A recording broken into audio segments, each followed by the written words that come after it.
Good evening, everyone, and welcome to the Town Board Work Session for April 26th, 2022. If everyone can please rise and join me in the Pledge of Allegiance.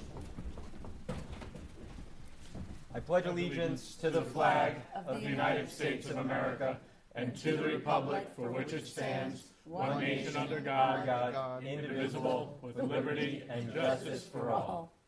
And if we could please just bow our heads in a moment of silence. We want to remember in our thoughts and prayers this evening Bishop Evans, the National Guardsman, who unfortunately died while rescuing two migrants on the southern border. We also want to keep in our thoughts and prayers the friends and family and co-workers of firefighter Tim Klein, who died this past week in a fire in Brooklyn. And we also want to keep in our thoughts and prayers Tom Menton, the Yonkers police officer, the detective who was shot last week, who has direct ties to the town of Yorktown as he continues to recover from his wounds. Thank you. Amen. Okay. All right. Good evening. We'll do introductions. We'll start to my right. Good evening, Maura Weisletter, Deputy Town Clerk. Hi, Tom Diana, Deputy Supervisor, Councilman. Matt Slater, Town Supervisor. Ed Lachman, almost said supervisor. Councilman. You can have it, buddy. Well, you introduced me the other day as Senator, so Senator, I got a there you little go. raise. Sergio Esposito, Councilman. Luciana Howitt, Councilwoman. Adam Rodriguez, Town Attorney. Very good. Let's see. So, just as a reminder, we have a couple events this weekend. Did want to just give a plug to Fam Jam, which is this Saturday. I also want to remind everyone of the art festival, the Arts and Crafts Fair that's happening at the Grange. And also you're going to see the signs for the Garden Club's Mother's Day plant sale. So if you are like me and you're gearing up for the Mother's Day shop, I believe it's May 7th, Saturday the 7th, over in the Kmart parking lot, will be the Garden Club's annual Mother's Day sale. They got great plants, too. Yeah. We still have ours from last year.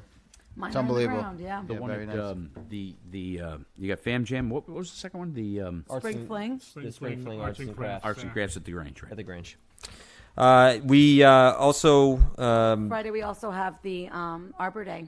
Oh, thank you. And Oh, if you yeah. want to join us Arbor Day, 4 p.m. here at Town Hall, we will be celebrating Arbor Day, and we want to thank our tree commission for leading that cause as well.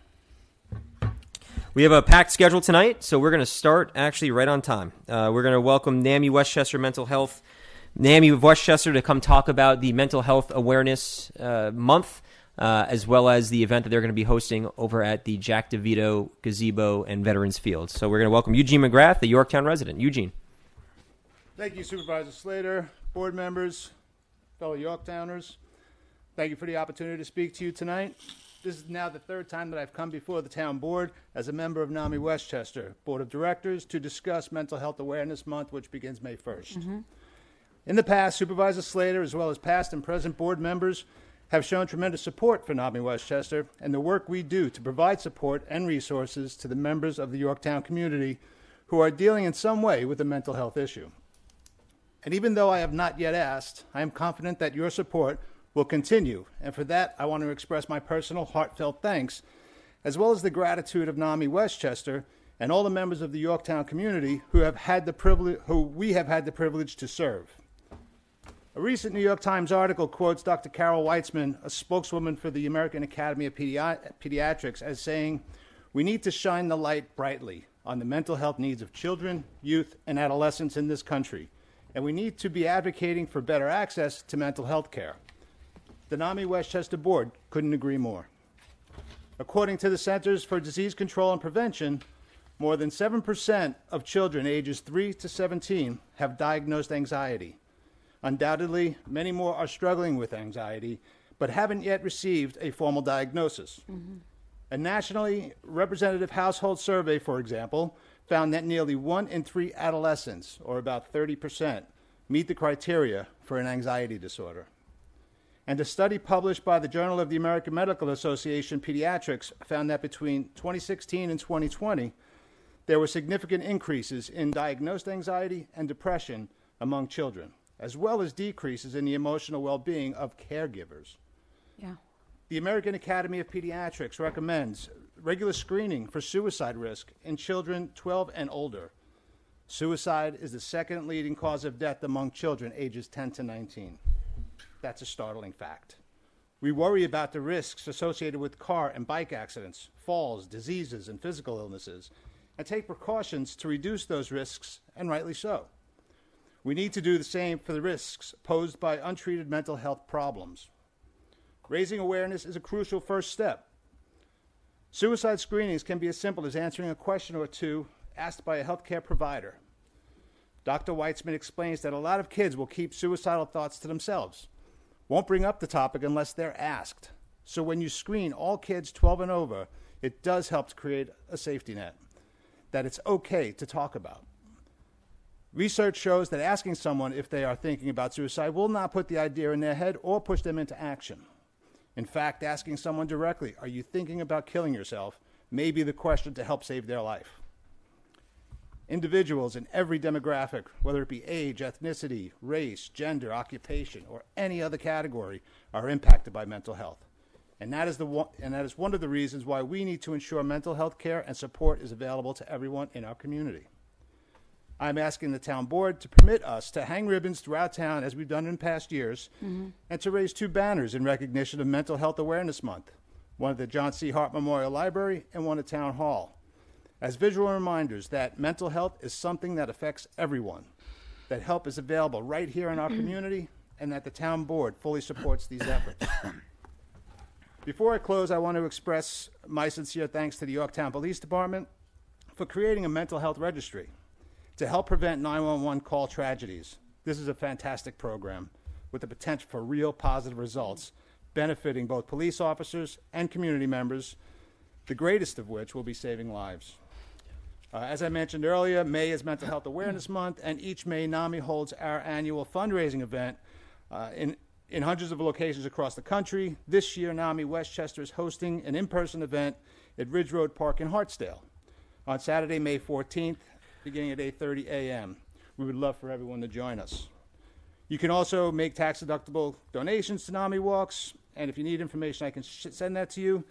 More locally, May 7th, Saturday morning, May 7th, 9 a.m. at the Jack DeVito Memorial Field. We'll be having a NAMI Walks Yorktown event. We hope to see as many community members out there showing support for mental health awareness, and mental health care and support. Again, thank you all for listening. Thank you for the opportunity, Supervisor, and thank you all.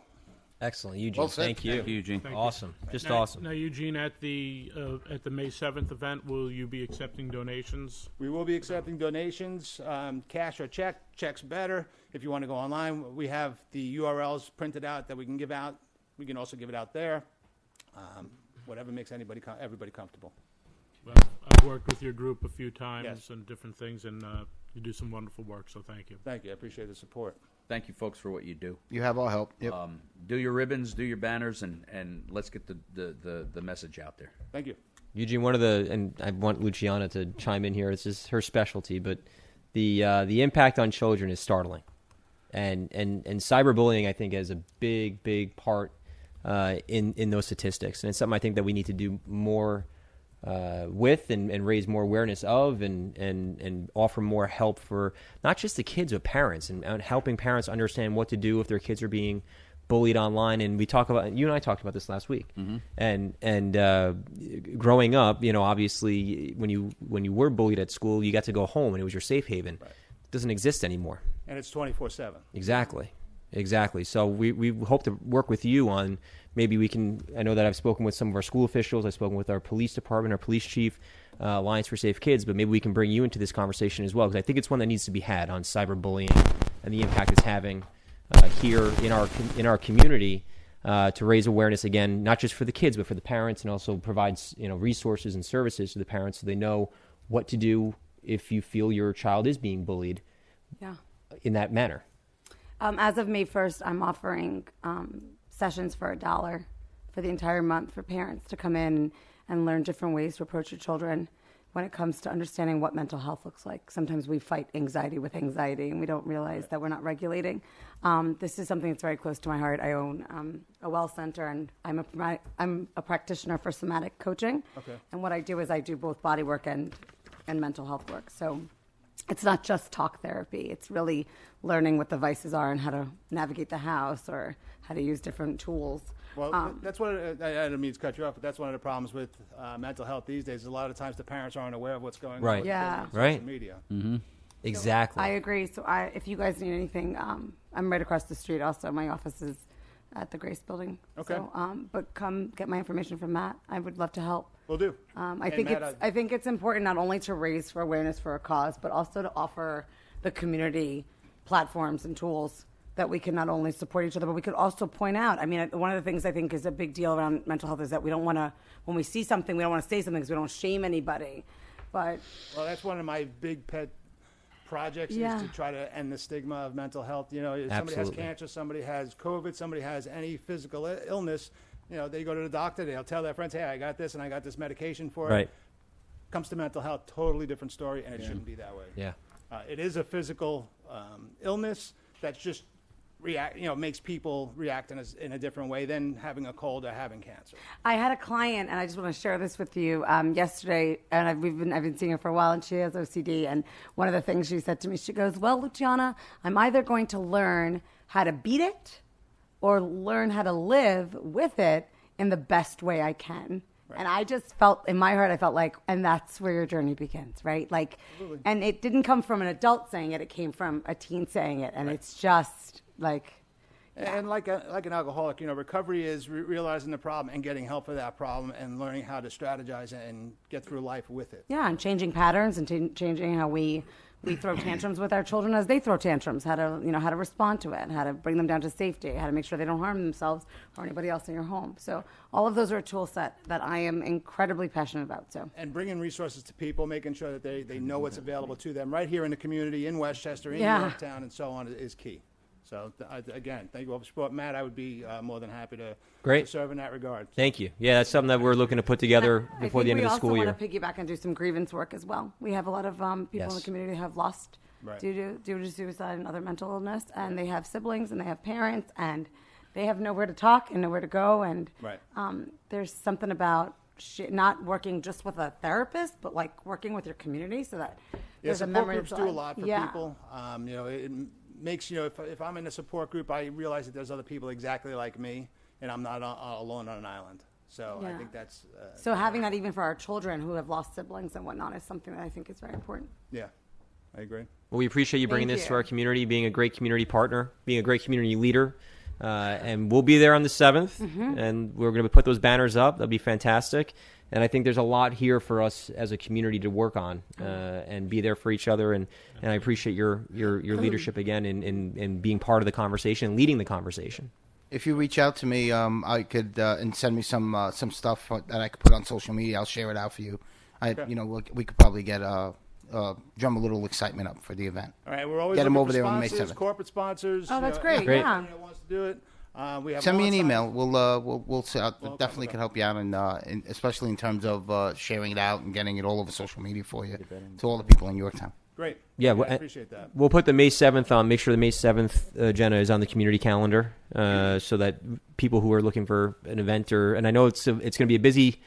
And it's going to be fun because it's going to be a busy Saturday morning there. We're going to be there already. They're ready 'cause they're kids. Soccer again there? There is soccer there again. So you're going to have a captured audience to raise awareness and for people to see what you're doing and become a part of the conversation, which is really important. Yeah, which is wonderful. Yeah, absolutely. So Eugene, again. thank you. And I just want to introduce Yeah, Louis please. Ellis, who's the president of the NAMI Westchester. Hello. You want to come to the podium? Would you come to the podium for us, please? Come on up, guys. You two. Come Yeah, please. If you want to come. You can come on up. on. She's like, nope. Oh, okay. I want to thank you. This organization, I was listening so carefully to what you were saying. It's about removing the stigma, and so people will come out and speak about mental health and mental illness, because it is about mental health for all, and how we can help bring messages. We do a lot of work in schools. We've been right in our own schools here in Yorktown. All over the community, and we are one of over 600 affiliates across the country. Wow. So when we're walking on May 14th, you're walking with a whole group of national all over the country. Awesome. And great. so that's really important. And our message is, if you can't be with us locally, get out and walk in your community. Yeah. It's all about the message and bringing the message to the community for help. And the one last thing I want to leave you with is Eugene and I and his wife were talking earlier. COVID has had a tremendous impact. Everyone, particularly young children, who Yeah, the are social isolated, anxieties are just they're not manageable. really struggling. Yep. And as a provider of mental health, I know how hard that's been for them. So we really want to bring our message out to the open for everybody just to speak and ask questions, reach out for that person. Yeah. And talking about it is not making people think of suicide. It's really about helping them. And it is about saving lives. But I wanted to thank you as a support and a longtime Yorktowner myself.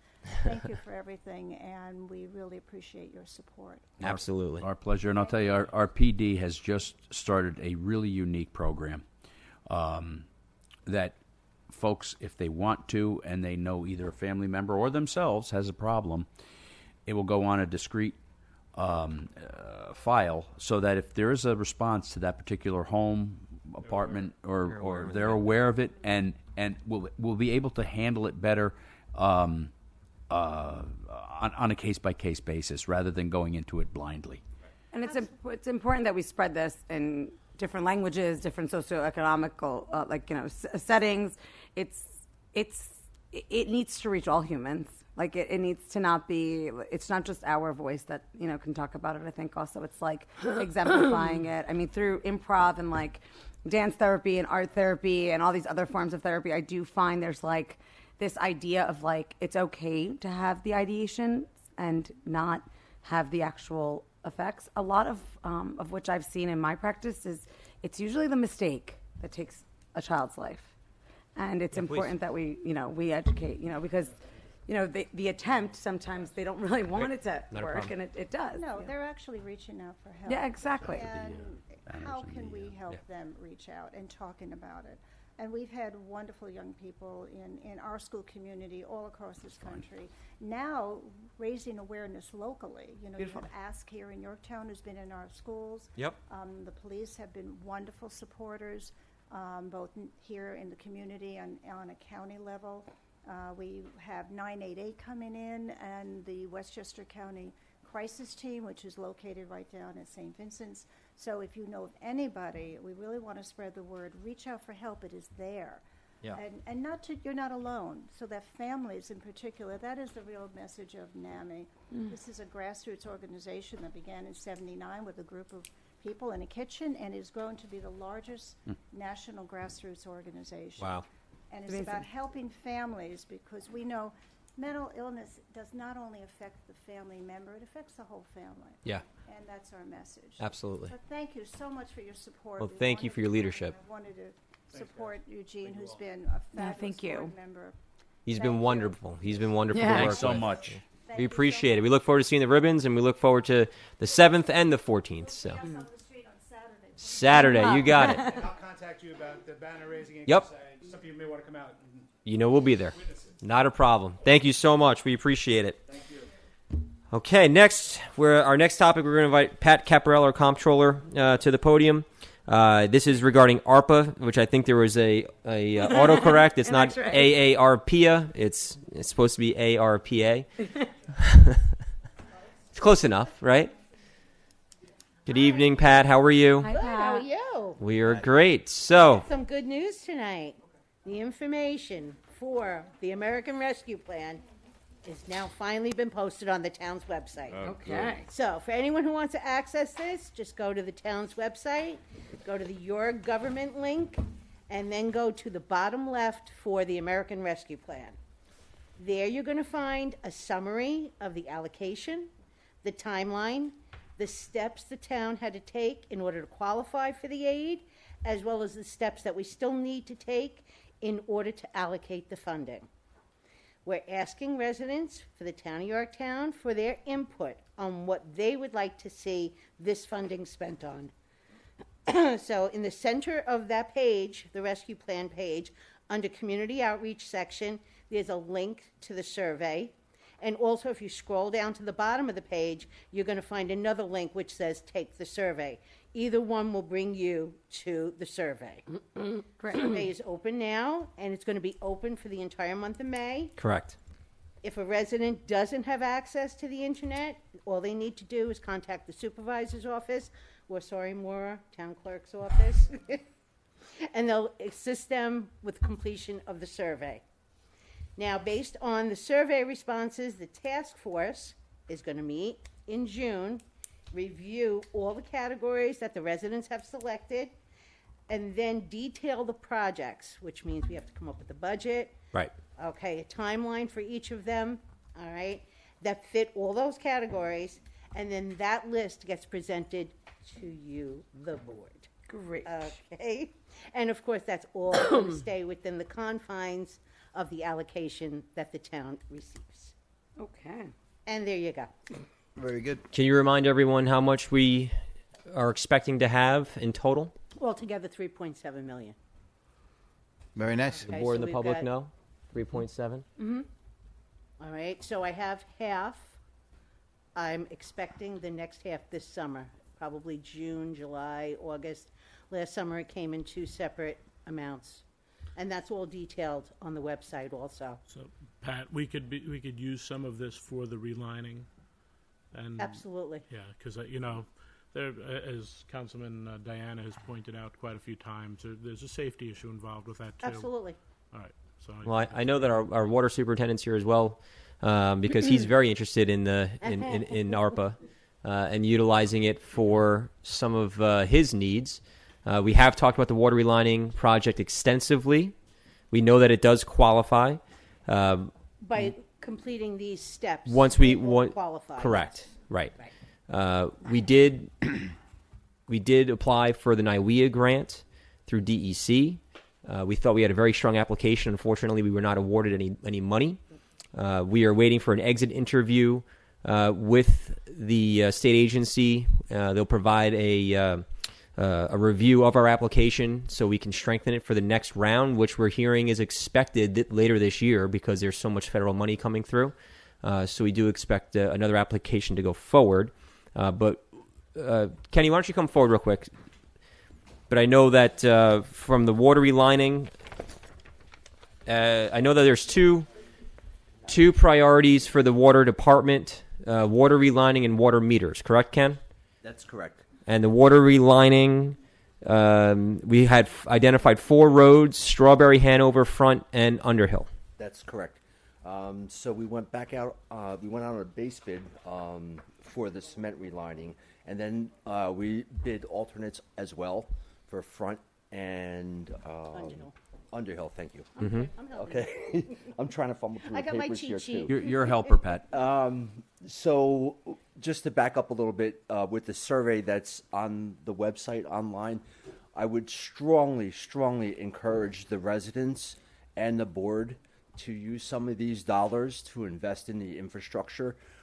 Nobody sees the pipes underground except us over at the water department. The condition, there's pipes and valves in the ground from 1940. So when there's a water main break and we're going to shut this off, we're relying on a valve that's 80 years old. Right. And, you know, so I would strongly encourage the residents, please invest in the infrastructure. So, Kenny, I know that we had talked about the fact that we can Strawberry and Hanover, based on the budget that was allocated last year and this year, we should be able to move at least that portion forward at this point in time. And then depending on the results of the survey and review and assessment by the committee or the task force, and then it ultimately is approved by the town board, we may be able to do the additional 2 roads Great. using some of the ARPA money, depending on how that plays out. But I think at this point, we can definitively say that the first phase can move forward. Yeah. Yeah, and I think we should move it forward. I mean, it's time to get something like that done. When was the last time it was done? How many years ago? 10, 20, 30? Quite a few years ago. I think the last time that the water district actually did cement relining was back in the late 80s. The late 80s? Yeah. Yeah. So 5. I won't tell you how old that was. And that was done. That and I think at that time it was done by, I think it was the Creamer Corporation that had done that. and it was done extensively throughout the town. They were all over the place. So Yorktown had a program for every year. The water guys would go out and find areas of the cast. It's specific to cast iron water main. What happens is the newer pipe comes with a cement coating. The old cast iron pipes don't have that, so it just right forms through it. rust and tuberculation. You could have Lovely. an 8-inch pipe with a 4-inch inside diameter. Right. So we're not delivering. You've showed us those in the past. You've done videos here up at Town Yes. Hall with them. Yes. They're like this big, but you can't even get your fist through them. Right, actually because have they're a- crumbling. Yeah. And I have a couple pieces in my car if you want me to run out and grab them. No, it's all right. It's all right. Bring 'em It's in. all right. Show and tell. The other thing I just wanted to mention real quick is since we're on the topic of water, is obviously the water meter program and the water meter project program. I can't stress enough to the board and to the public the importance of finally getting this done. Please. And so I really think the board needs. I know we're supposed to be talking about ARPA, but I think that the board really needs to keep this really on the radar because I think we need to make a move on this. Again, we were waiting for the NIWEA grant. Thanks to our comptroller and our finance team, we did had several options when it came to financing both the cement relining and the water meter project. But unfortunately, since we didn't get the grant, we did have, or fortunately, even though we didn't get the grant, we did have contingencies in place for options 2, 3, and 4. We know that if we went out, there's a bond or a ban that's coming due, so we could roll that ban forward for the next 10 years, and it would be a net neutral on the water budget, and it would allow us to complete the water meter project. The only question that I had, and I don't know if this is really the time nor the place, but for our newer members, we did do some extensive work in this in the past, and I just want to make sure that you guys are all up to speed. And Yeah, no, and honestly, the part that's left out is if we do go ahead with the second phase, because the first phase, water meters in Yorktown were replaced about 10 years ago for a good portion of the residents. I think I was one of them.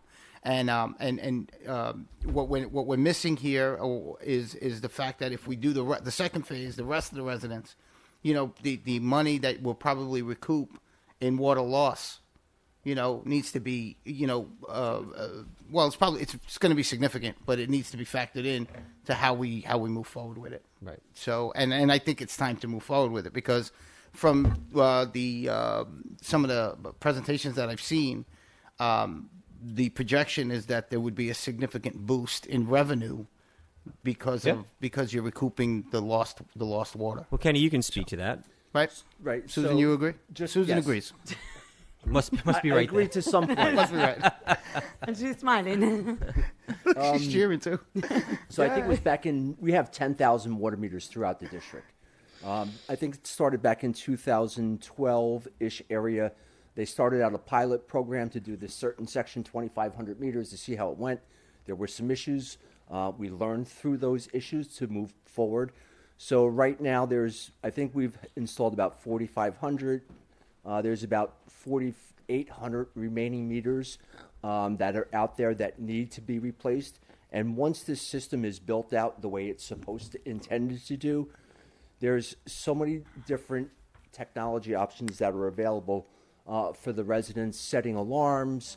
What do you mean? Explain to that what that means by setting alarms. So you could go in and set, as your homeowner, you Yep. could go in and set parameters. If I use more than 200 gallons today, please notify me. yeah, right. Yeah. So you'll get a text They do that to your with the sprinkler settings too now. Right. That's it's great for residents that are snowbirds. They go down to Florida. Maybe they don't shut their water off. They get a leak. They call their neighbor. There's just so many benefits to it. Somebody calls me and says, "There's no way I used, 500 gallons of water extra this day." Right. Well, yeah, you did, because I can go on the chart and said you used it from 10 a.m. to 3 p.m. Some people think that's a little invasive, but at the end of the day, that information is there for our residents and for our staff members as well. Right. And please, I've said this quite a few times, and I'm sure that you're getting tired of me preaching about the water meter project, but this is something that absolutely needs to be done. So you had mentioned, Luciano, about COVID, how it threw a mix into everything, right? So it also affected our staff. our water meters, right? Because there was a time for quite a while that our staff was not going into homes. Yeah. Right? So, and it's funny, for the timing on this, I got an email this morning from the Waterworks saying that there's about 150 inactive water meters.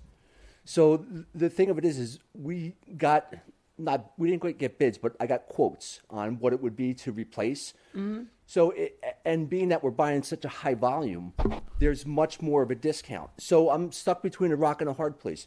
Do I get The 150, or do you wait for us to finish? exactly? It makes a lot of sense. That's you why. know- That's why it's definitely gotta- time. we gotta figure it out. We got to pull the string on this. Uh-huh. And I got to tell you, Kenny, with what you said, I manage a condo association, small condo association. I got a text message from the water company, and it said that there was high usage, and it's one meter for the entire association. It's a very small place, and I immediately dispatched my guy. Went over there, pipe broke. Yeah. And it was, and if I didn't get that text, Right. it would have was a taken lot. taken out 3 floors. So just to touch on that a little further, Sergio. So with the technology that we sharing have again? for half of them, half the meters right now, that you wouldn't pick up on that leak until the next time. It could be 4 months till they're out there reading it again. And they come back and say, "Oh, there's a problem." Oh, yeah. Well, Nah, I'd nah. much rather know about that problem. Right. You know. Water is not something you should mess with. No. Indoor swimming pools happen often. Yeah, Right. and residents could have little leaks, and Yeah, running toilet. you wouldn't even know it. Supervisor, you wouldn't Oh, even I've been there. Oh even know. man, have I been there? You wouldn't even know it. Brutal. But Another if house thing? No, the one that I dealt with for all of last year, almost. It's just brutal. if these parameters are set in place, house. I don't know. we have a heads up and to I'm bringing you sage. notify you. Yeah. And I think it's time to move this forward as well. Yeah. And I'm with you. just one last thing, Supervisor, and I know when you first came into office and you were at the Water District, and you were asking me, what's more important, the cement relining Or the water meters? And I said cement relining. But, in hindsight is 2020. They're both equally important. Yeah. Well, but I think what we have here, though, is I think we have a path that we can accomplish both simultaneously, which I think would be just an incredible investment in your department, incredible investment in our water infrastructure, in our drinking water. I mean, it's a win across the board. And so I think that we should be ready to make a move on the meters, and then I think we should start phase 1 on the cement relining, and then let's see how the process plays out for the rest of the ARPA money. But at the very least, let's start that Let's get phase. going. Let's get that phase 1 moving for Strawberry and Hanover. And I got to be honest, I think it'll pay for itself and then the water some. meters. With the water meters. So- And then some. Go on, sir. No, I said I changing water meters I think would pay for itself. Plus. So we're in the business to provide water. We provide a service, right? But we're selling a product, and the water meters are our cash register. Right. So Yeah. if you own a business, you want your cash register to be accurate. As accurate as right? it can So be. you can pay the bills. So when I go to Pat and say, Pat, I need this money, she doesn't throw me out of the office. Yeah. Right. Now, when are these, the second phase, the meters that weren't replaced, how old are they? Because I know they got like a 20-year life. Yeah, but lifespan. you've got some that, Kenny, we've said are what, 40 years? Yeah, Yeah. they could be from the 70s, Yeah. from the 60s. Yeah, It's just They don't know what they're reading. It's like the Con Ed came to my house and they put the new Con Ed meter. My bill went up, so the new meters work. I right, tell you, at least with electric. And one thing to keep in mind, folks, with the water meters is that the town only handles up to 1-inch water meters. Anything above 1 inch becomes a commercial unit, which is purchased and utilized by that end user. The other part of this whole thing, and Kenny and I have been having some conversations about, is the supply chain problems that we're having out there at this point in time. So you're getting meters when you can get them, basically. And thank God we had the wherewithal to get this bid out there, and we're etched in stone, basically. Right, we've got a rate that we can't pass up. Yeah. And This money's not going to come. just so other folks understand is that even though we haven't had the mass meter replacement, as folks move out, the last read before the new people come in, we replace the meter for the most part. for the most part. But what happened with that was COVID came into Yep. play. And we Shut couldn't down get into the everything. houses. Couldn't get into the Supply houses. chain issue, Yeah. and fortunately, we work with a great supplier that is hoping Yorktown moves forward. Yeah. So he's holding you a box of meters, pretty much what you're saying? basically. No, he Yeah, I actually, get it. no, he is. He is. No, because No, he supplies is. are like nowhere. He is. So let's do this, Ken. Let's huddle up this week with Pat, and let's get things. It sounds like we're all in this on the same page here. Yep. I am. So let's get moving. Let's start moving the paperwork on that so that we can get this moving on the meters and also on the first phase of the cement relining, and then we'll see what the rest of that plays out. But I think those are two significant investments. Absolutely. Multi-million-dollar investments in the the water infrastructure, department, yeah. and which is highly needed. By the way, just real quick, while we're talking meters, commercial meter program, you want to give us a quick update? So when I was into the board last time, you asked me about the commercial meters. We're not doing as good as I thought we were doing. That's something I'd like to come into the board in closed personnel and talk to the board about our issues that we're having. All right. Great. Good enough. Okay. Very good. Thanks, Thank Kenny. you. And so just as a Thanks, reminder to Pat. everyone to jump on to the town's website, fill out the survey. We have a month. Then Two links to it, so click Yep. on one. we'll put out some emails on this and we'll get it out to the public. But it's a good first step so we can start getting some projects moving. And remember, your voice can't get heard unless we hear it, so get on that and put it in. All right. Very good. Thank you all. Water Appreciate it. infrastructure, please. Thank you. Thank you all. Patty, thank you, Patty. Have a Thanks, good night, Pat. Kenny. Thanks, Kenny. Pat, Patty. great job. Thanks, Thanks, Pat. All right, next we're going to talk about, speaking of water everywhere, Sultana Pool. Going to welcome Commissioner of the Yorktown Fire Department, District. You're welcome. Martin McGannon. We've got our Assistant Chief of the Department, Paul Libator. And is Dave joining us tonight? He had to have something up at the Hudson Valley Hospital. Okay, roger that. So I just as a point of information, we did put an RFP out. This is the abandoned pool that is a product of the defunct Housing Association of Van Cortlandt Circle in Sultana. This has been an issue now, Tommy, for 10 plus years. Oh my God, it goes back further than that. It probably goes 10 More? years. Over a decade. A little over a decade, right? So this is there's a serious quality of life issue here for the neighborhood.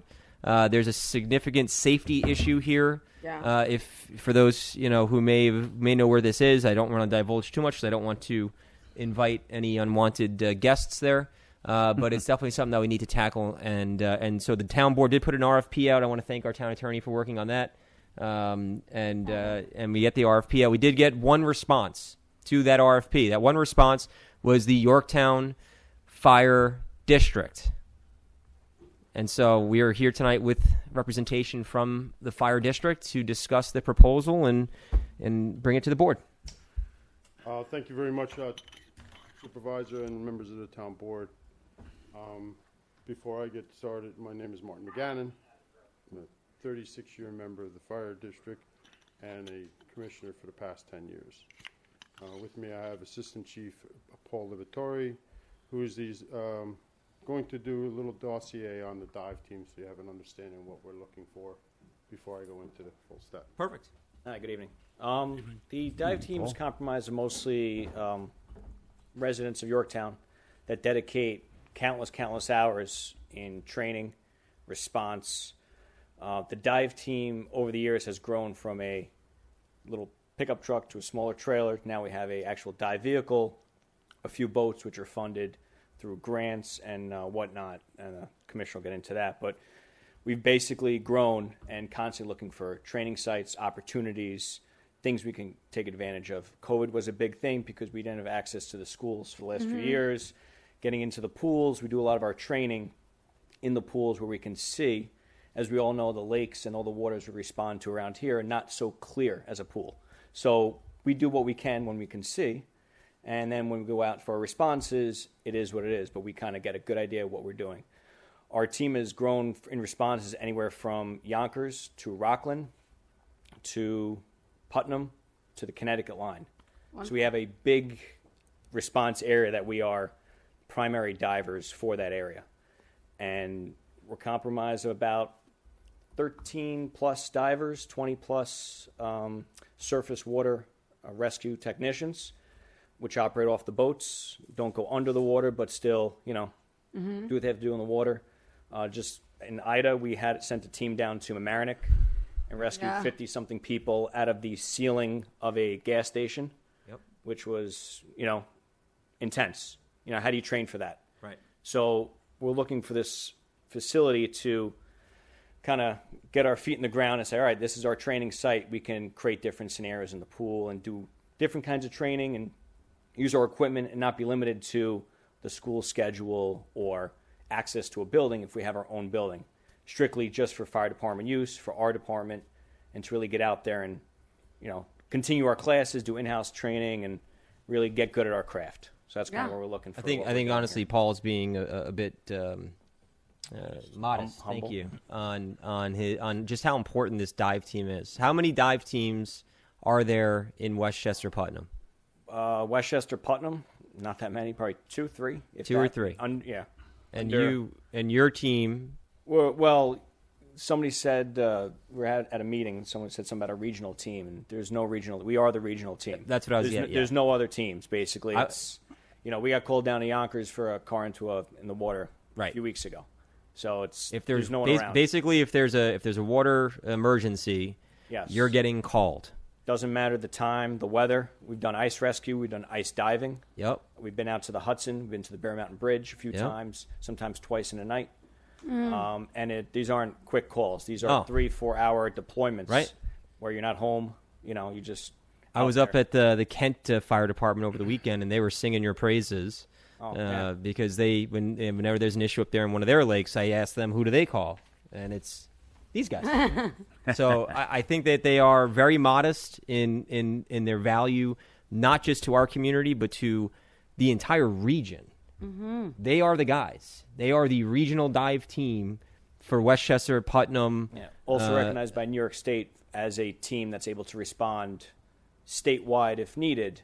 Yeah, depending on what what's needed. Yeah, and once again, what we could provide. A top shelf agency right here in the town of Yorktown. Mm-hmm. And I don't think they get the recognition that not that they look for, but they do deserve. Local heroes. And they really are. And thank you.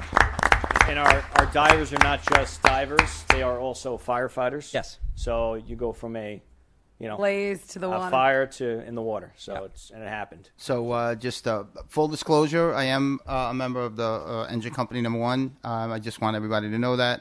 I will not be joining the dive team, mostly because I grew up in the Bronx. And they didn't teach you how to swim there. They taught you how to run fast. Yeah. You can't dive into a fire hydrant, right? That's right. Fire hydrant's about all I can handle. So, but I will tell you that the dive team, from what you mentioned, is kind of limited to when they could get out there and practice and go through their evolutions. And if they're limited to what they can do, it limits their ability to, become even better than they already are. So I think if this is what they need, then this is what they need.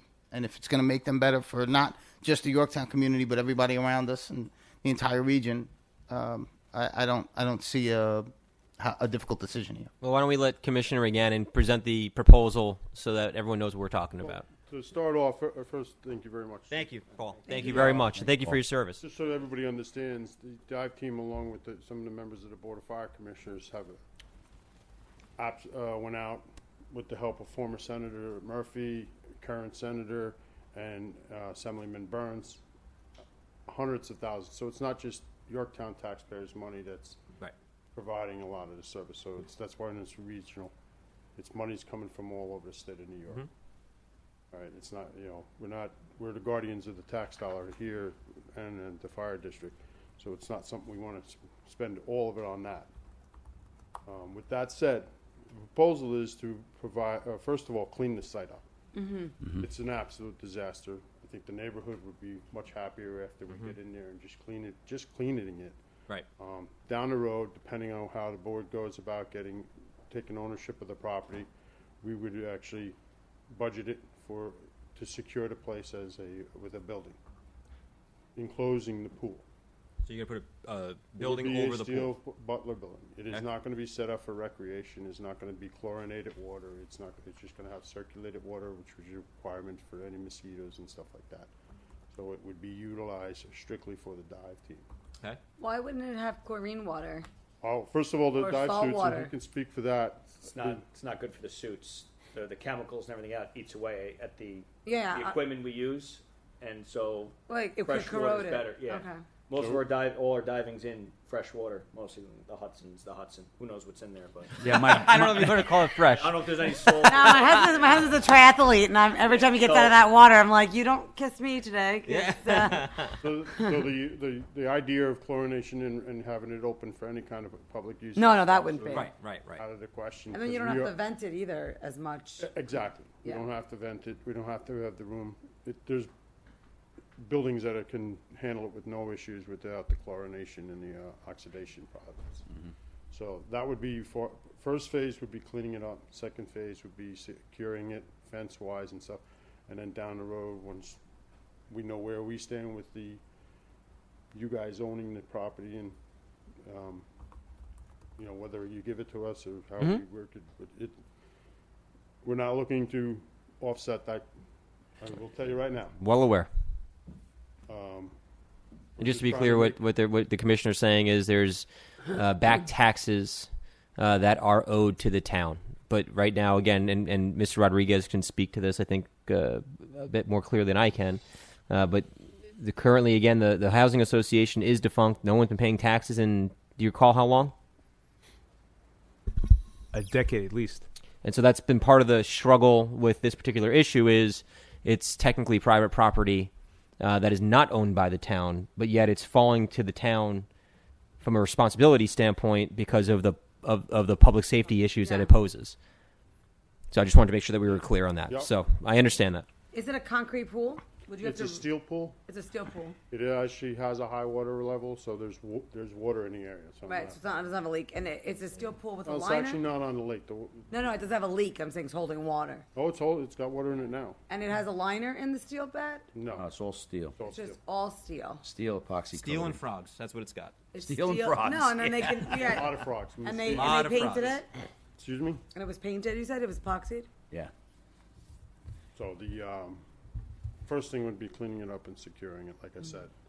And then the second thing would be enclosing it down the road. for those purposes. Martin, that's just going to be filtered, basically, or circulated, right? Not- Circulated is. But it still could get gook from just the people going into it. Oh, absolutely, but it'd So, also be changed over. That's, yeah. The nice thing about it is you actually have a stream there that we can pull from and. Then you'd have to, because it doesn't have chemicals, it could be released Right. and whatnot. Yeah. Right. And there are other things, there's bromine, there's other chemicals that if you needed to just shock the pool in the event that it did turn green. Rather change the water out. I don't want to get involved in chemicals. How many gallons is, Hazmat for 35 years. I don't need to deal with how it. many gallons of water is the pool? I actually don't have that information off there. Because you do have to, all right. About 15. So this would be the proposal right now is from the only proposal we've received from the fire. You tap dancing over there, huh? from the fire district is to turn again this area into a dive training facility, no recreational use. We have spoken to the neighbors. We did meet with Anton, who is one of the abutting neighbors, as well as Mr. Kopstein. They both, Mr. Kopstein raised some concerns that I think we've been working through. He does have a sewer easement that we've been trying to work through. And you got the copies. Did you look at the documentation that he provided sewer you? Easements for the actual facility. Yep. That goes through his property. And Correct. It's just a matter of. Rewriting the deed. Yeah. Exactly. Yes. And so, Mr. Rodriguez, if you want to chime in on process here, because I think the town would have to ultimately take it via eminent domain in order to award this. So why don't you walk the board through what if the town board wanted to move forward with this, what the next step would be? I think the next step, excuse me, would be to sit down with the fire district and discuss the terms under which the transfer would happen, and if those terms, at a high level, can be agreed upon between the town and the fire district. We can look into pursuing eminent domain. Because there's no other way that we would be able to take ownership of it because you have the defunct association. So it's not like the association can hand it over to the town and then the town hand it over to the district. We have to go take it. Yeah, the association is defunct. I mean, we've reached out to the former members. Right. There's no structure in place. We looked at trying to do a deed in lieu of foreclosure. I mean, we could pursue the because it's on the in rem list, right? We could Correct. pursue the foreclosure, but ultimately, this is sort of the cleanest way because it's taken with no deed restrictions, and there's a recreation. And there is a recreational component. So by taking it this way, we can rewrite the deed, eliminate the recreational requirement. You think there's no covenants on that deed? If you take it by eminent domain, any covenants are extinguished. Exactly. Right. Yeah, there wouldn't be. Right. It would be a straight transfer. Yep. You know, the more interesting question that just occurred to me is whether the district itself has the eminent domain power and could take it itself and circumvent a necessary step. But we'd have to think that through a little bit. Okay. Well, I'm going to go to the town board, if I may, and just get some feedback from you guys. I mean, again, this is the only response that from putting it out there. Clearly a need for such an important service that's provided by our community. So I'd like to hear some feedback. I'm wholeheartedly for it. This would also be allowing other departments that may be in the area, maybe the state police or whoever, come in and utilize this also with you guys. Well, that was one of the things that we discussed with the neighbors. It would not open the door for all the other departments. It would actually, the only door that would be open would be the Yorktown Police Department if they want to train with the dive team. Okay. Or the ambulance corps with the dive team. Any other agency out there that would like to use the facility, they have to actually go through our dive team and participate in their training with them. They can't just come and just utilize it. Yeah, and again, that's something that the neighbors did raise as a concern. They just didn't want, obviously, to see it turn into outright training facility. An outright regional training facility with unlimited access to other departments. So this is all going to be run through the district, through the dive team, and like Mapac Falls is another dive team that you work with a lot. So they may be able to come, but they have to come at the invitation of and permission of the dive YPD. of the dive team or YFD. Yes, it's great. I think it's a no-brainer. Let's get the ball rolling and get it done so we can have better trained personnel out there to service the community and other communities. Yeah, I've been hearing about this for the almost decade that I've been serving on the board, and it's a concern from the point of view of it's just sitting there. It's dangerous. It can be a huge issue to find a good purpose for it. Because look, what bottom line is, if we give up on the taxes, we weren't getting the taxes anyway. We weren't getting them anyhow. So we're giving up on nothing that we were going to see. We So have not it's been a getting non-cost. I think that we have a fantastic fire district here that does so much just on the fire end, but I have seen and read all about the dive team, and and it's great to see that aspect, especially because it's not there. And once again, Yorktown leading from the front. Yep. So I commend the job that you all do, and I'm fully in favor of moving ahead with it. And I will say, Marty, you're at the halfway point to Roger Thompson's service in the fire department right now. So you still got a little while to go. I hope to Mr. make T. that 74 years. You're not going to make it? We'll see. Well, I think yes, so. he is. We'll see about that. Other thoughts from the board? Sure. Go ahead. Oh, no, I don't have any. Look, the people have been complaining about that location for way too long, and nobody's forthcoming. Nobody has been forthcoming. I particularly like the fact that you're removing the recreational component and that you're not making it a revolving door. I think that'll lend a lot of comfort to the abutting neighbors. You can't possibly think of a better use of the property than for the dive team to get better. I mean, if you look around, we're not just talking about the Hudson River. We're talking about the many lakes. Many areas that we have that you can't even imagine how many there are. Yeah. So I can't think of a better use for it for a better group. I actually do have something to say. And just listening to Councilman Sergio Esposito, this is what Yorktown's about. It's really, yes, leading from the front, but like the role modelship that you offer the generations to come, knowing that that's in our backyard, knowing that we as humans can do hard things, and we can learn, and we can practice, and we can try, and that the community stands together with it is remarkable. So I fully support that, and I fully support having a facility like that in our backyard.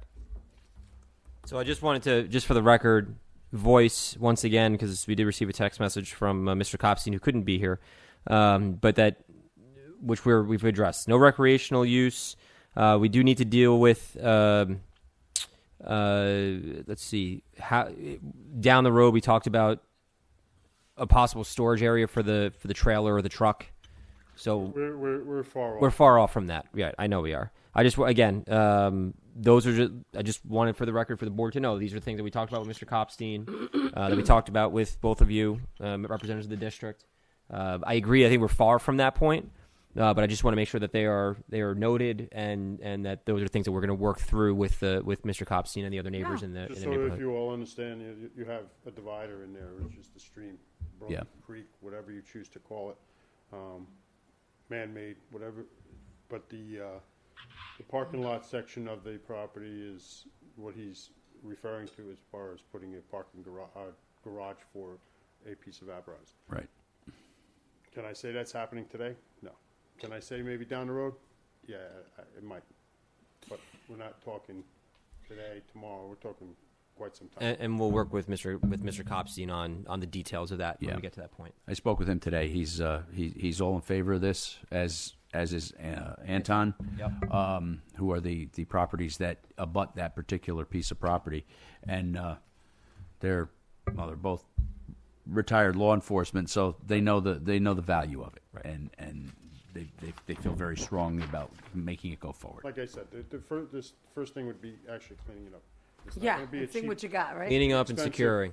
inexpensive process. It's going to be Costly. culverts and everything else that has to go along with it. So, but that's where we are, and wherever you guys go with the property, we'd like to know kind of, and we'll sit down.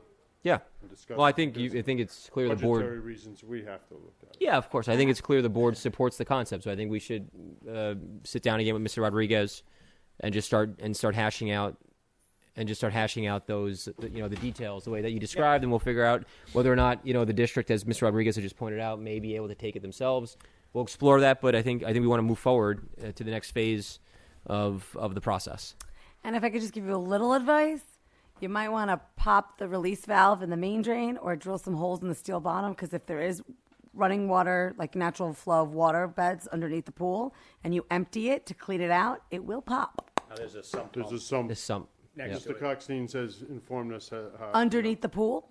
Yeah, there's a sub area. But if you empty it, you have to. it'll- You have to. yeah. So I'm saying, so I used to drill. I'll drill tell you holes. the same stories that I told at this individual meeting.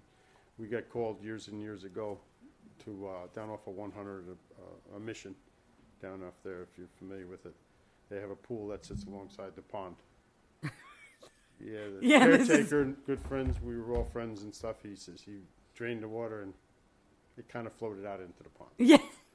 Well aware of what floated out. Yeah, that's exactly. All right. Well, thank you. We appreciate it. So we'll go to the next step, and thank you again for your service. Okay, next we're going to welcome Sustainable Westchester, Nina Orville, Dan Welsh to the podium. This is a next conversation regarding Westchester Power. We have passed the CCA, which we're very happy about. I see that we have members of our Climate Smart Communities Task Force, little brain freeze there, that are with us, Paul Moskowitz, Sarah Wilson. So we look to you, Nina and Dan. What's the next? And by the way, it's great to see you in person, not on a screen. Whoa. It's a pleasure to see all right? of you. Thank Welcome you to so Yorktown. much also for having us here today. So could you just let's talk about and if we can just have any side conversation in the hallway, please. So let's could you please explain to us the next steps as we continue to explore the Westchester Power Program? Sure, we're happy to do that. Thanks so much for having us here. And congratulations on passing the local law last month to put yourselves on the path to becoming the 30th municipality in Westchester County that will be part of the Westchester Power Program. And I'm really happy to be here with my colleague Dan Welsh, who's the director of the Westchester Power Program, and to talk with you about the next steps to implementation. So first of all, there is a regulatory requirement of 2 months of public outreach that has to happen. And that is something that Sustainable Westchester will create a plan for in partnership with the town. and we'll partner with you in carrying out that outreach. A lot of those activities will look very familiar. Okay. They will be similar to some of the events, for The instance, seminars that we did for did. Community Solar. And That's exactly right. Yeah, okay. And we'll be providing information to the town that you can push out in email communications, Great. social media. Has anybody content. ever done like more than 2 months? Like if we wanted to go 3 months, or because Absolutely. I think the outreach Yes. is the most crucial part Yeah. out of the whole entire thing. If you want it to be successful, We absolutely concur, and we look forward to doing that outreach over an extended period of time with the town. Okay. The minimum requirement is 2 months Okay. per Right. the But we could go Public 3 if we Service felt that it was Commission. needed. That's Yeah, 'cause especially exactly if it's, right. like during August, if there's no one here. Right. Like, yeah. There's the sort of If you could just step to the mic for me. Otherwise, the guy in the back's going to yell. there's the sort of get enough done to go ahead and submit for approval, which, as you recall, doesn't commit you, to moving forward, and then you can keep going at the same time Right. in parallel. So we can continue. Okay. Right. That's good to know. That's right. So after 2 months of public outreach, which Sustainable Westchester will document, we'll send those materials along with your adopted local law to the Department of Public Service.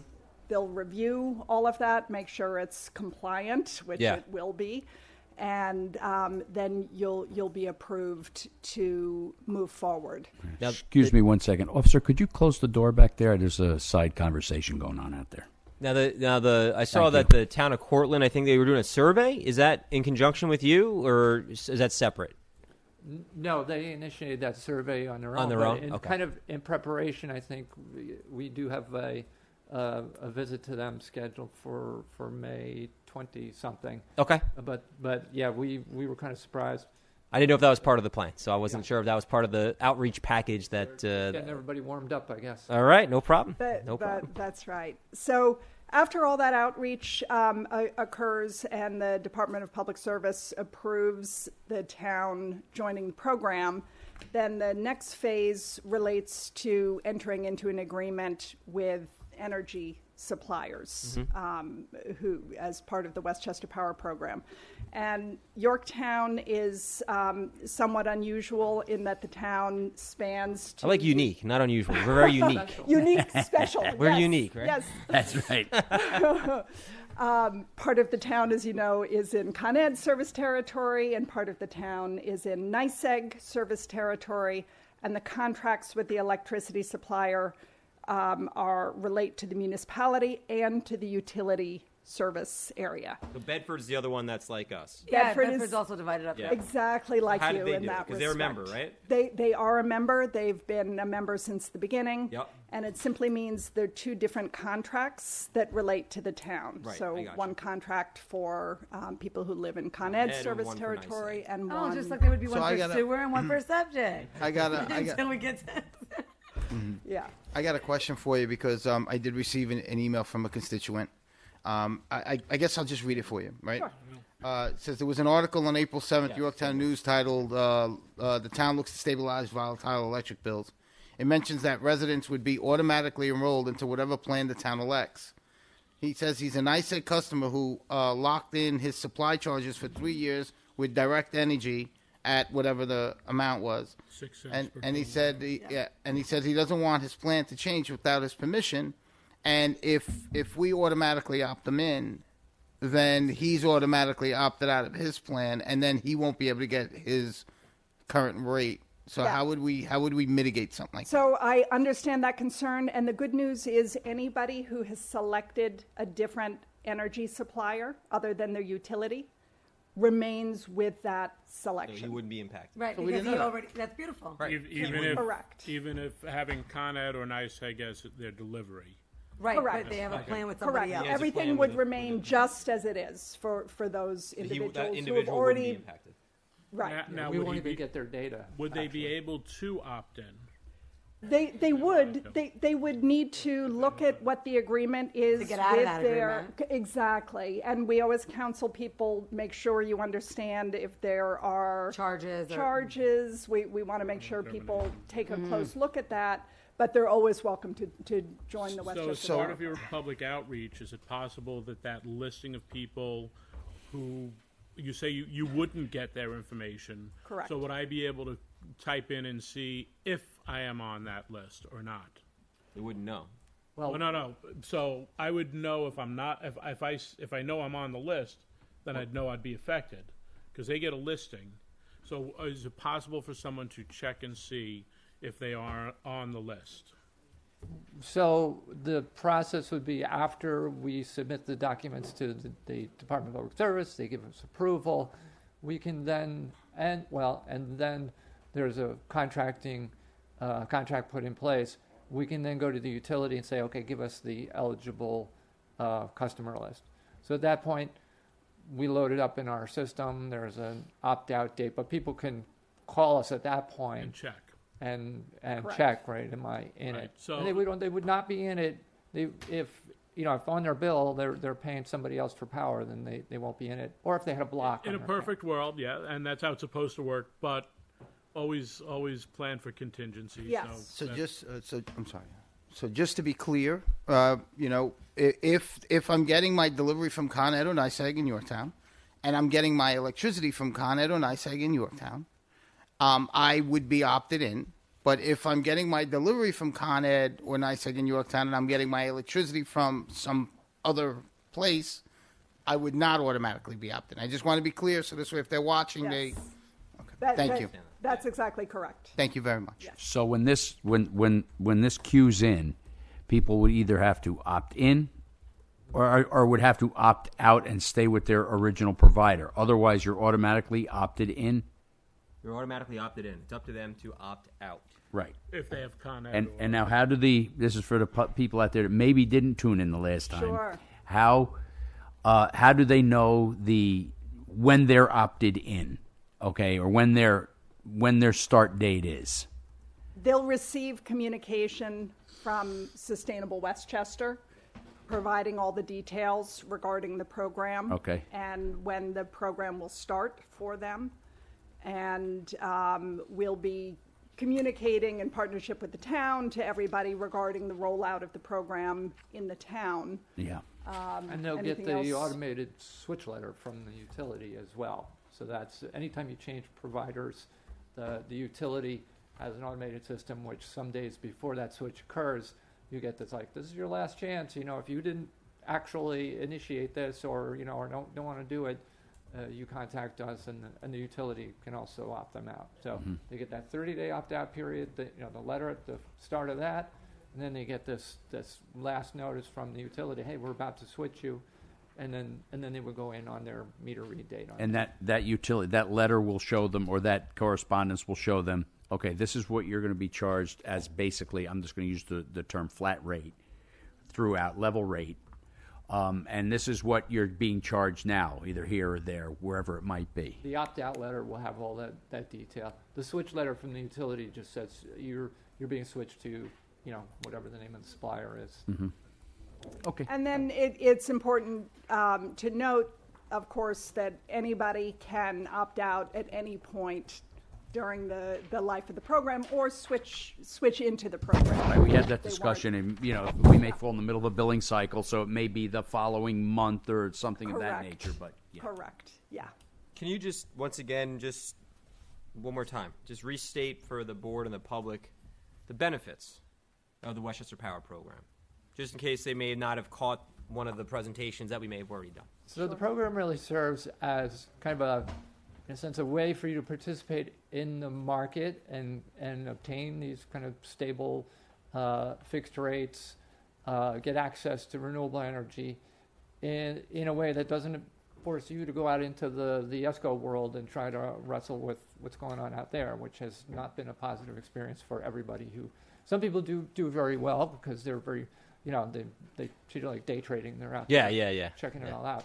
But it's a managed contract, it's consumer friendly because, as we just said, you can opt out at any time. So the fixed rate really serves as kind of a cap. You know, you'll never pay more than that. Right, you can budget.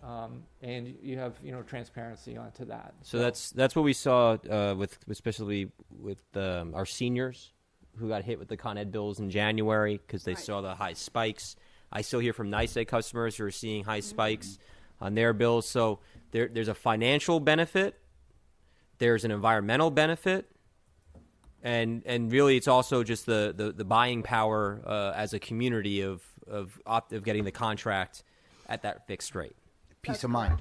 Right. And then there's kind of a general awareness that starts to build also around, you know, just what is this that we're purchasing here? Yeah. People start to know more about it. We have so many stories about people who, like when the program started, they took a look at their bill for the first time in 5 years and they were paying like, you know, whatever on there. So, and then we build on that. We have other programming, of course, as you well know, that really fits very well with it. If you're doing electrification and heat pumps and things like that, you know, you want to have the clean energy source to mesh with it. So it starts to become a kind of makes sense to everybody, you know. Great. So the next phase then is a 2-month outreach. So we can have an offline conversation to initiate that.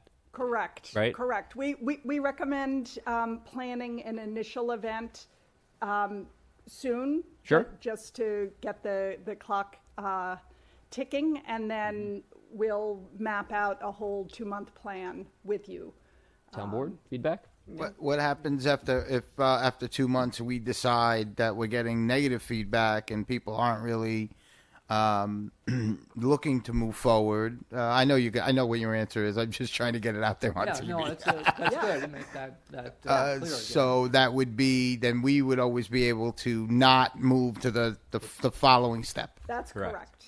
That's correct. Have you ever had a municipality get through the outreach stage and then turn back? No. I would imagine not. Stage. We had a couple of communities that passed the law way back in 2015 and then didn't go forward. In fact, Cortland was one of them, and so it's kind of fun to have them. So now they're starting to catch up. Yeah.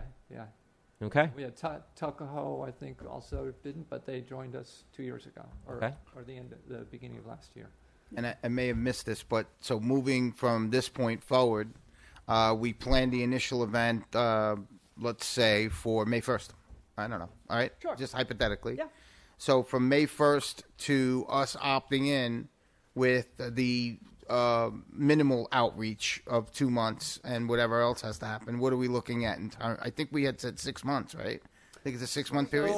So at this point, you know, our next bid for the Con Ed territory, we're shooting for you know, late August maybe.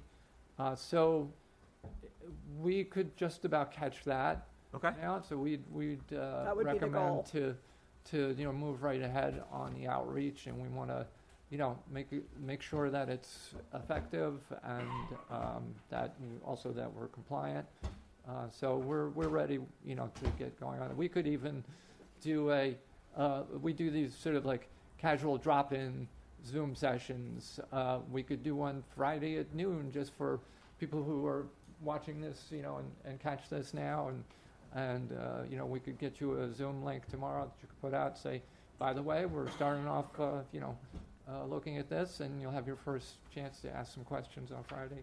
Okay. You know, that would be a you know, low key thing, but then we move into a richer plan. Well, I know that as part of the outreach, and we'll talk about this in detail offline, but I know our CSC task force wants to be involved, as well as Yorktown 100. So we have two, I think, really important one grassroots group, but another, you know, governmentally recognized task force that deals with this, and we've relied on them significantly as we continue to discuss and learn more about renewable energy and environmental initiatives. So I think it's important to keep them involved as well. So I'm sure we can accomplish that, right? Absolutely. So the outreach is even richer and more effective when you have such wonderful advocates who are helping to spearhead it locally. Good. So Thank you. We really absolutely. appreciate that. So here's what we're looking at, right? Let's sum it up, right?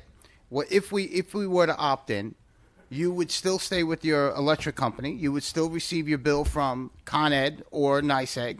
That wouldn't change because they're doing the delivery. You could opt in or opt out at any time within a billing cycle. You could even choose the renewable, sustainable side of energy that's being delivered, or what is the other side called? Standard. All right, so that's a good word. So and you could actually do it. People would not be impacted if they are not getting their energy from their actual energy, not the delivery from Con Ed or NYSEG. And we're going to go ahead with a very robust plan to inform the public. Robust keyword. Yeah. I love it. I had to throw that in. After he outdid me with standards, so I had to come up with robust. Robust keyword. So it sounds good. Correct. Sounds good. Town board, we're okay? Yep. Yeah? Thank All you. right. So then we'll schedule a meeting and start planning the initial event, Excellent. and then we'll go from there. Perfect. Okay? Check in. Thank you very much to all Thank of you. you. Thanks for coming back. Appreciate it. Thank you. Thanks for coming to Yorktown. Thank you. Our pleasure. Right on schedule. All right. Don't jinx me. Nope. Keep going. Don't jinx me. Oh, yeah.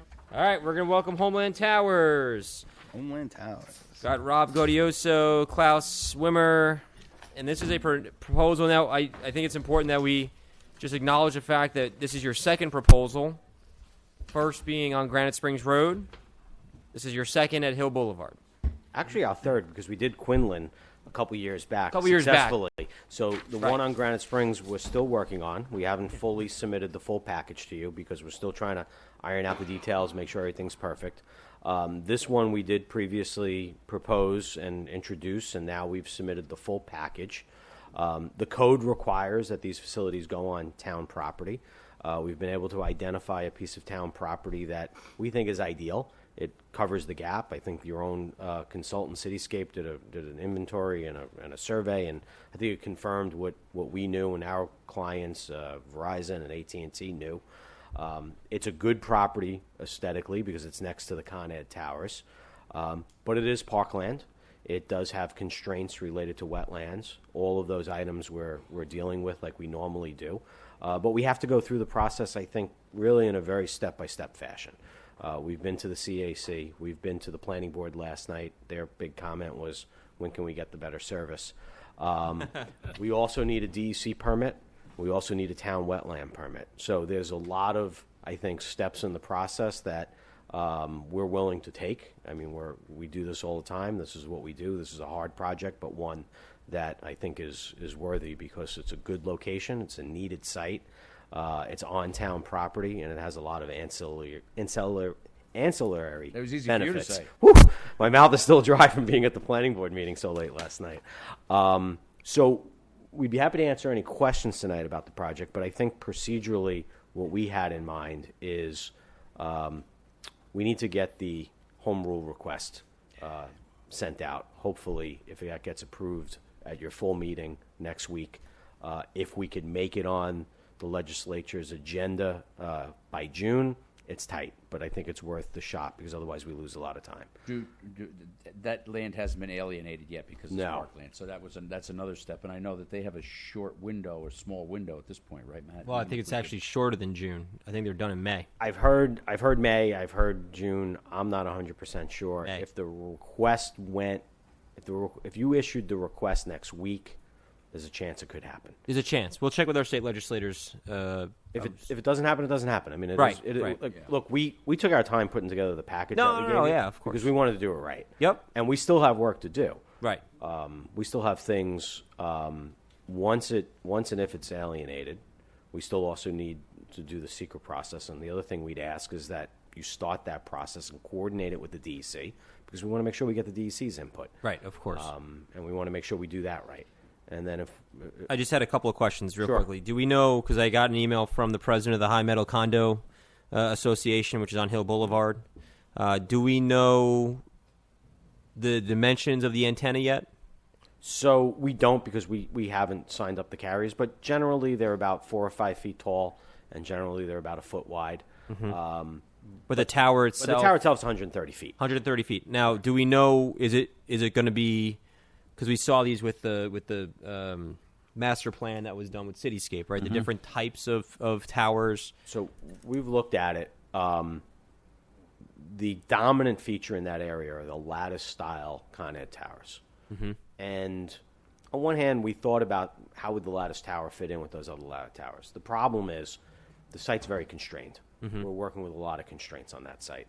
And we did the visuals of the monopole, and quite frankly, I think the monopole is much less intrusive normally, and even in this particular location next to those Con Ed towers. So when you look at it, particularly from Hill Boulevard, looking across towards the mall, and you have the Con Ed towers that come down the hill into Mhm. Jefferson Valley across Route 6 and past the mall, and we're directly adjacent to that. Right. I think the monopole is the better option. I mean, it's Okay. just- I just want to make sure that we're getting this Yep. out because, again, we did get these questions from the. No, I think it's a good question, and I think what we did is we looked at that, and I think the monopole is the better option. Yep. Okay.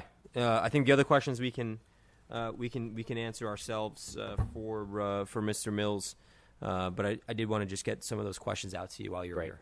Thank you. Again, if anyone has any questions, we're happy to, whatever Questions comes from up. the board? I don't think so. Well, do you have a plan for Underhill, the basin of Underhill? Because we could definitely use some help down there with service. So We'll be looking at for it. your I mean, next. I drive through that intersection twice a day. Right. Yeah, absolutely. Underhill and what? Underhill and the Taconic. That's the monopole. I drove past tonight and my call dropped. Yeah. It drops off. it is bad. Well, you know, Before you get to exit 13. yeah, and actually it's kind of dangerous because that stretch of road there've been accidents. So. Absolutely. Talk to Luciano about dropping calls, right, Luciano? Yes, Matt and I have like You can send him in.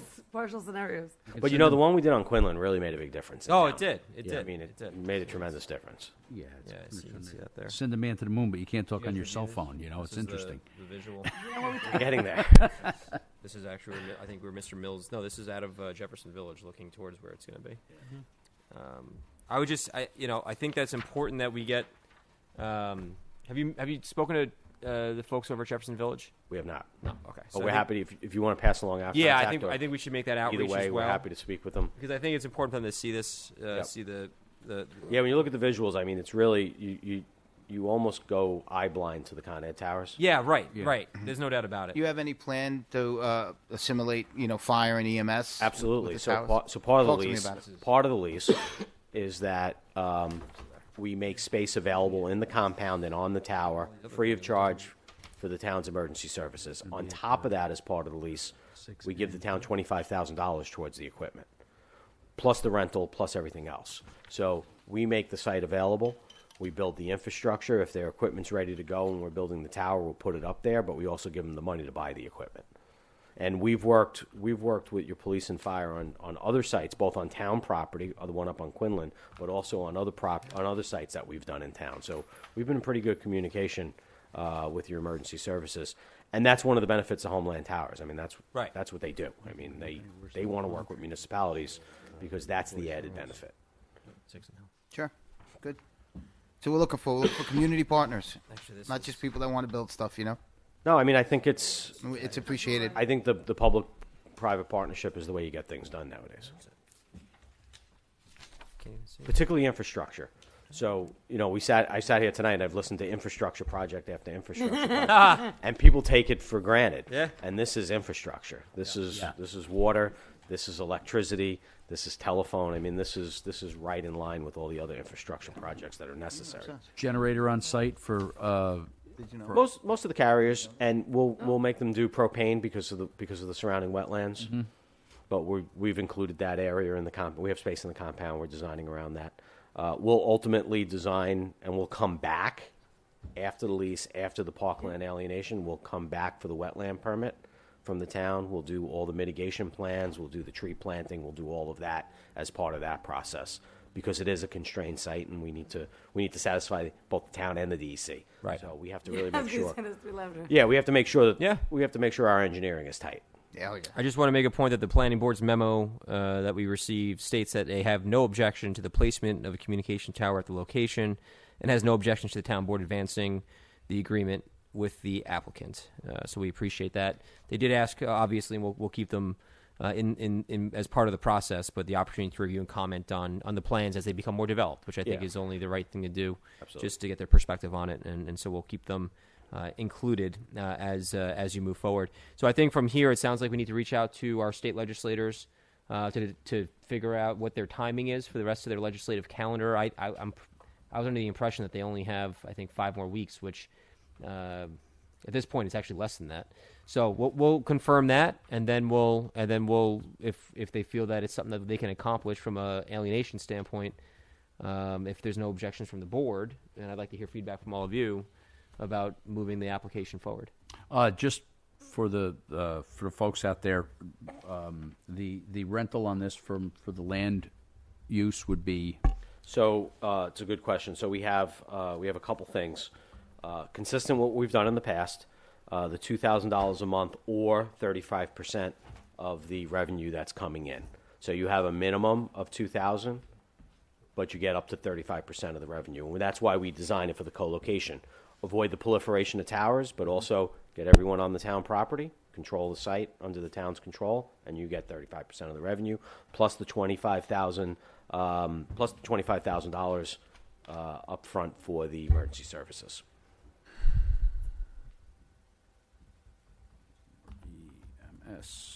Okay, so, and then the 30, what do you say, 35% of usage? Revenue. Of the revenue. From the other carriers. Yeah. Okay. You have an analysis based on your other towers as to which one, is 35%, what is 35% equivalent to? So we can give you a spreadsheet that shows with 1 carrier, 2 carriers, 3 carriers. Yeah. There's escalators in it. We'll show you over the course of the lease. It's not small change. I mean, it adds up. Yeah, right, right. It's nice revenue, but the main driving factor is you get the infrastructure. You get the infrastructure for your emergency services. You get the service for the. I just think that information is good for the town board. Yeah, no, the money is still good. Decision-making process. And just to add to that point, we did obtain an appraisal for the proposed lease for the Granite Springs property, which is structured basically the same way, and an appraiser did come to the conclusion that it was fair market value what was being proposed. Okay. Great. The only other thing like I said, we would want to do possibly next week is if you could declare your intent to be lead agency, not lead agency, just declare your intent. Yep. Send it out to the DC, start to get their comments back, so that way we can get them involved. I don't think there's any issue doing that. Whether or not the state legislation is able to be approved this year or not, you're still going to have to take that step. Yeah, I think that's right. So it makes sense for us to, at the very minimum, accommodate that request as long as there's no objections from my colleagues on the board. And then at the same time, simultaneously, we'll be talking with our state legislators to see if they can, if the alienation process would be able to go through within that time frame that they're working on this year. Thank you. No, I mean, if you think that this is something that we want to do, then our job is to facilitate it. And so the quicker we could do that, the quicker they could get moving. There is a time constraint for them. Let's see what we could do. Let's see if we're all in agreement that this is where we're going to go, then let's move forward.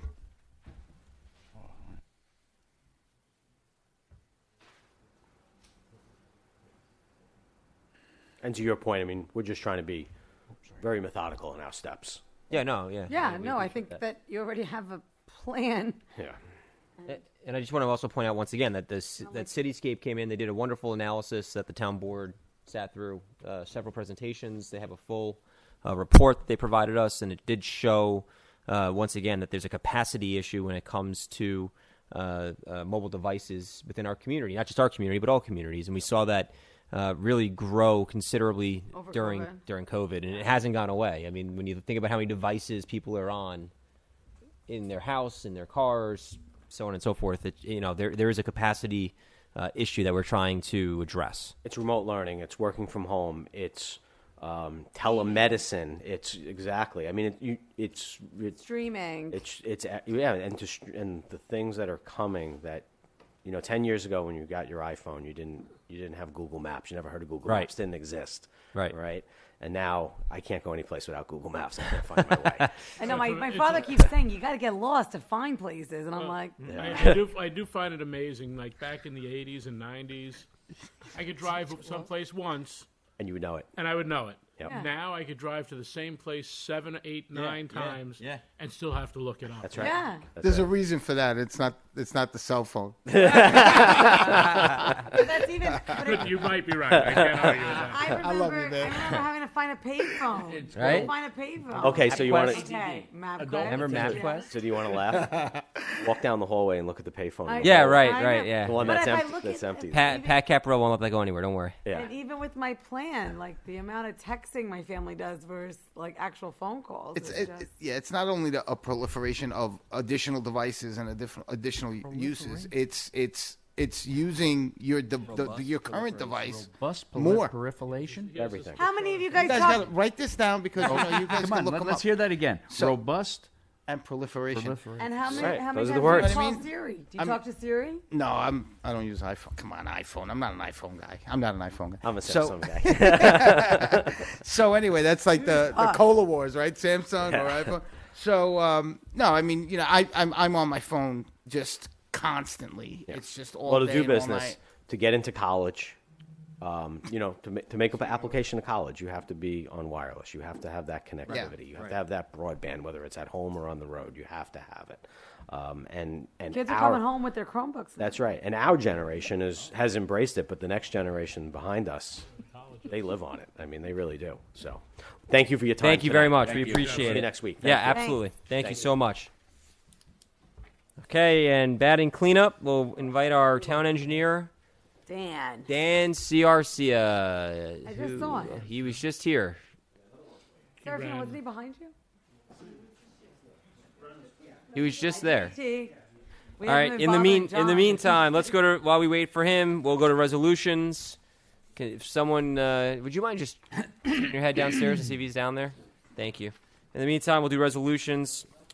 A resolution authorizing the superintendent of highways to make and order laying out the aforesaid town highway.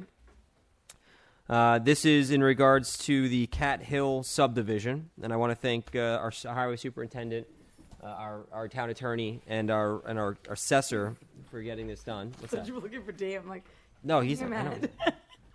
We were also going to authorize the comptroller to process a budget transfer for the library.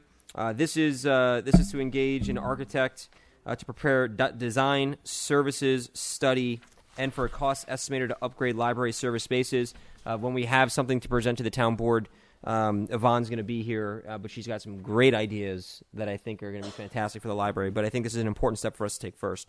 We're going to authorize the supervisor to execute an agreement with the County of Westchester for nutrition services incentive program. Authorize the supervisor to execute an agreement with the County of Westchester for nutrition site transportation services. Authorize the supervisor to execute an agreement with the County of Westchester for senior transportation. Authorize the supervisor to enter into an agreement with New York SMSA. Actually, an amendment. It says not agreement. An amendment with New York SMSA. And the town board is requesting that the New York State Department of Transportation investigate the following matters. Now, I did mention in my report last week that we had sent a letter to DOT. Their response was they won't act unless it's in a town board resolution. So we are asking them specifically to perform a traffic investigation for a signal at Route 35 and Quaker Church Road. It says Ridge, but that should be Quaker Church Road. And at the southbound Taconic State Parkway exit 13 ramp and Underhill Avenue.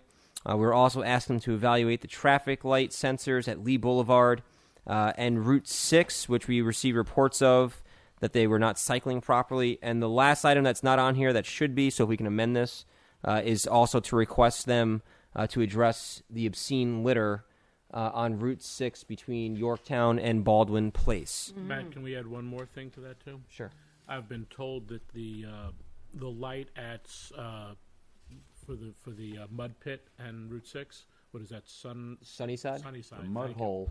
Mud hole, mud pit. When you were there, it was still a pit. Tommy got You know, offended. you're going to say it right. And what's the next street, Dan? Barger. There you go. Barger. I got you. Councilman, I got you, Councilman Mr. Diana Strabo. is offended. So it's Sunnyside, Sunnyside and and Route Route 6. It changes very quickly on a very long intersection through. Yeah.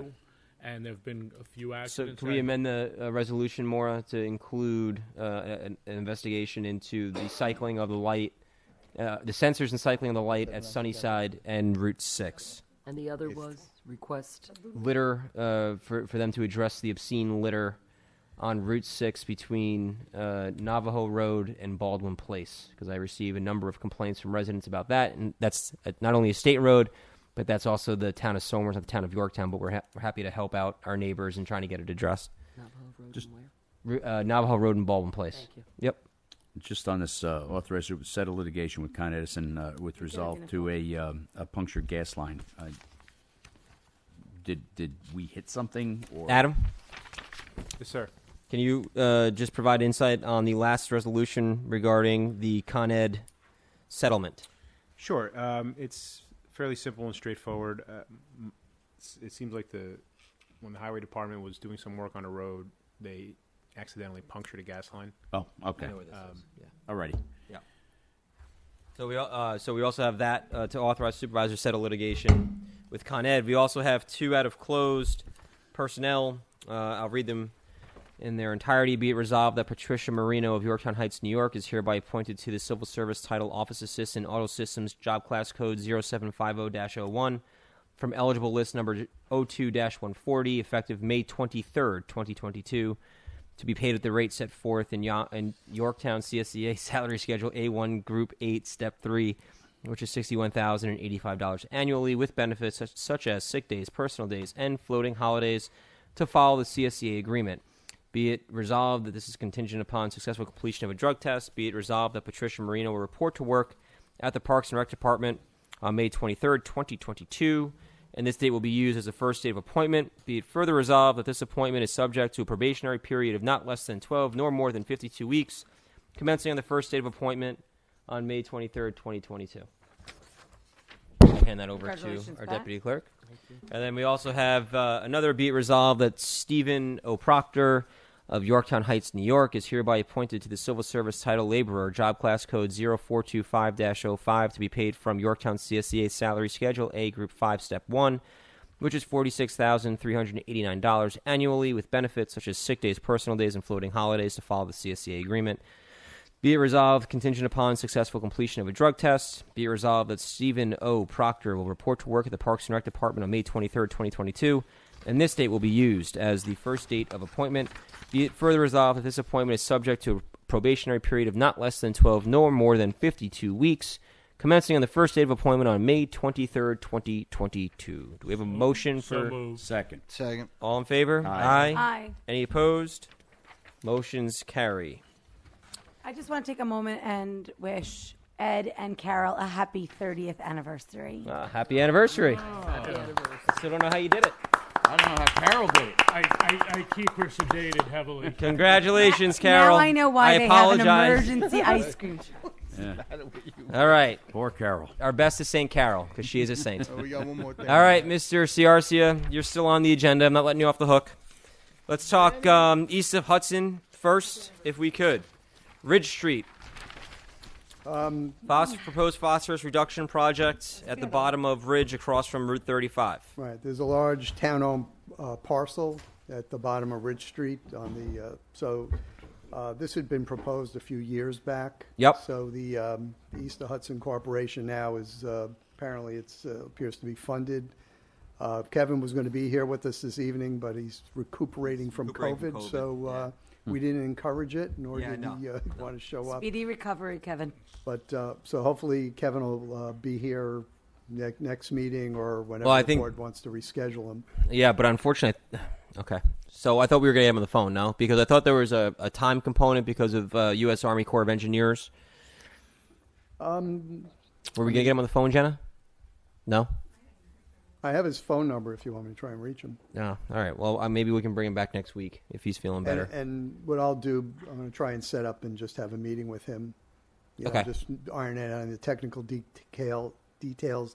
It's there's two main sewer lines Right. on that parcel, so we just want to make sure we Right. don't And- have any interference or put those Right, which was the- lines in any danger from heavy construction or anything. Of course not. Of course not. Dan, were these the set-ins into the basins that were supposed to catch? No, that's Junior Lake. Yeah, That's Junior Lake. Okay. This yeah, is a different those were project. just insert. This is a more major project.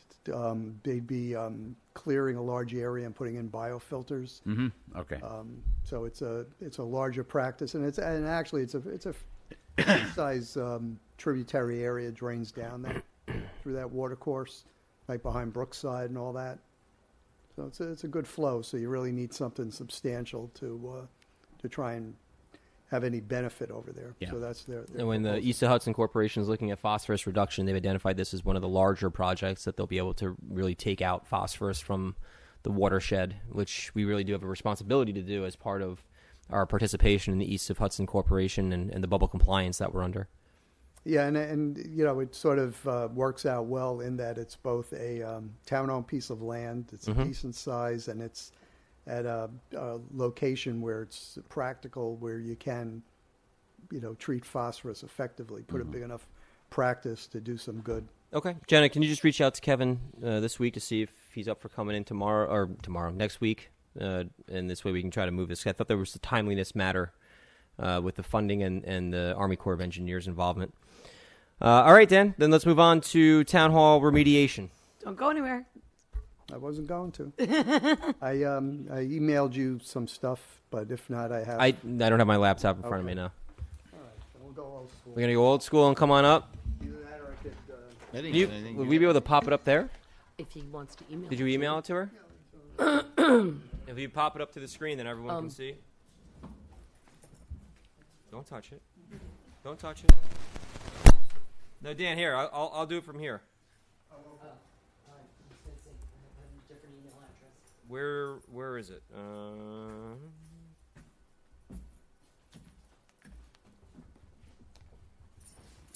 Where do you want to send it to? Here. Laura?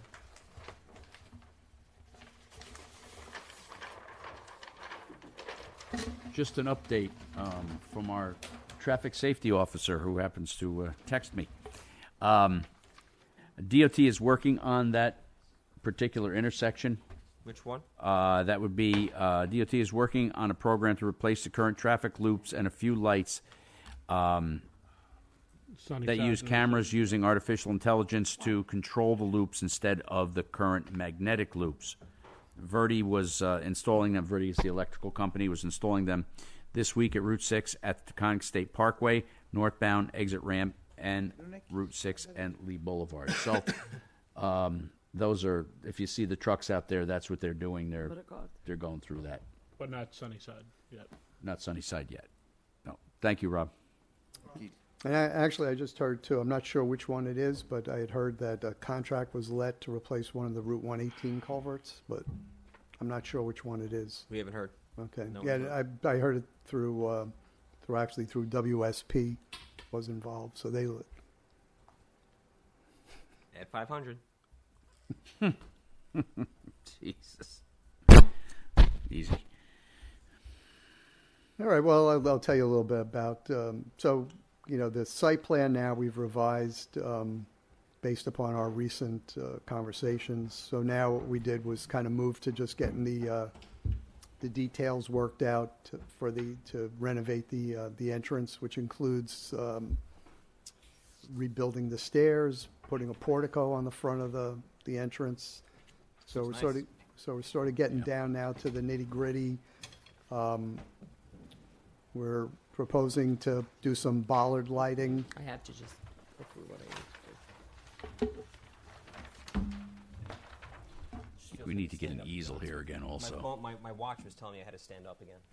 Oh my God. Is that what it is? It's the only circle a bit I of a have to millennial. close today. What's that? That's the only circle I have left to close. Standing up. Standing up?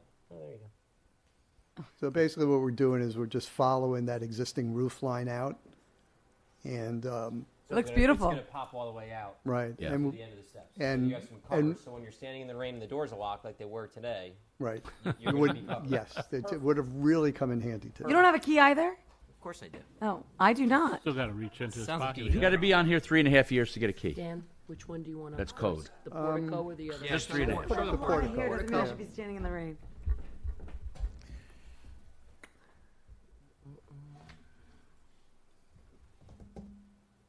Matt's watch told me to stand up. I don't know. Shall we all rise? So what we did is we're showing two new columns out at the corner of the platform of the entrance. Looks nice. And looks really good. And then what we're doing is the underside of the roof we're proposing to do a curve to kind of follow the transom window we have above the door now. Mhm. So it would be a curved entranceway. So we thought that would be a nice nice touch. There's definitely a robust proliferation of the Is- architectural design. Is that- robust the operative word this evening? It's kind of like those other ones that we. It's a game that counts. You're all a bunch of followers. Tried starting. How many times? It doesn't involve. Hopefully, it doesn't involve doing shots. So now is this in the planning board? Well, we're Because JT's like here too. You guys have been working on it. Well, no, it's not in the planning board, but No. but our engineering department and our planning department have been collaborating on this as an internal project. So this Collaborating. is the product of it was a robust collaboration. Robust proliferation of collaboration. No.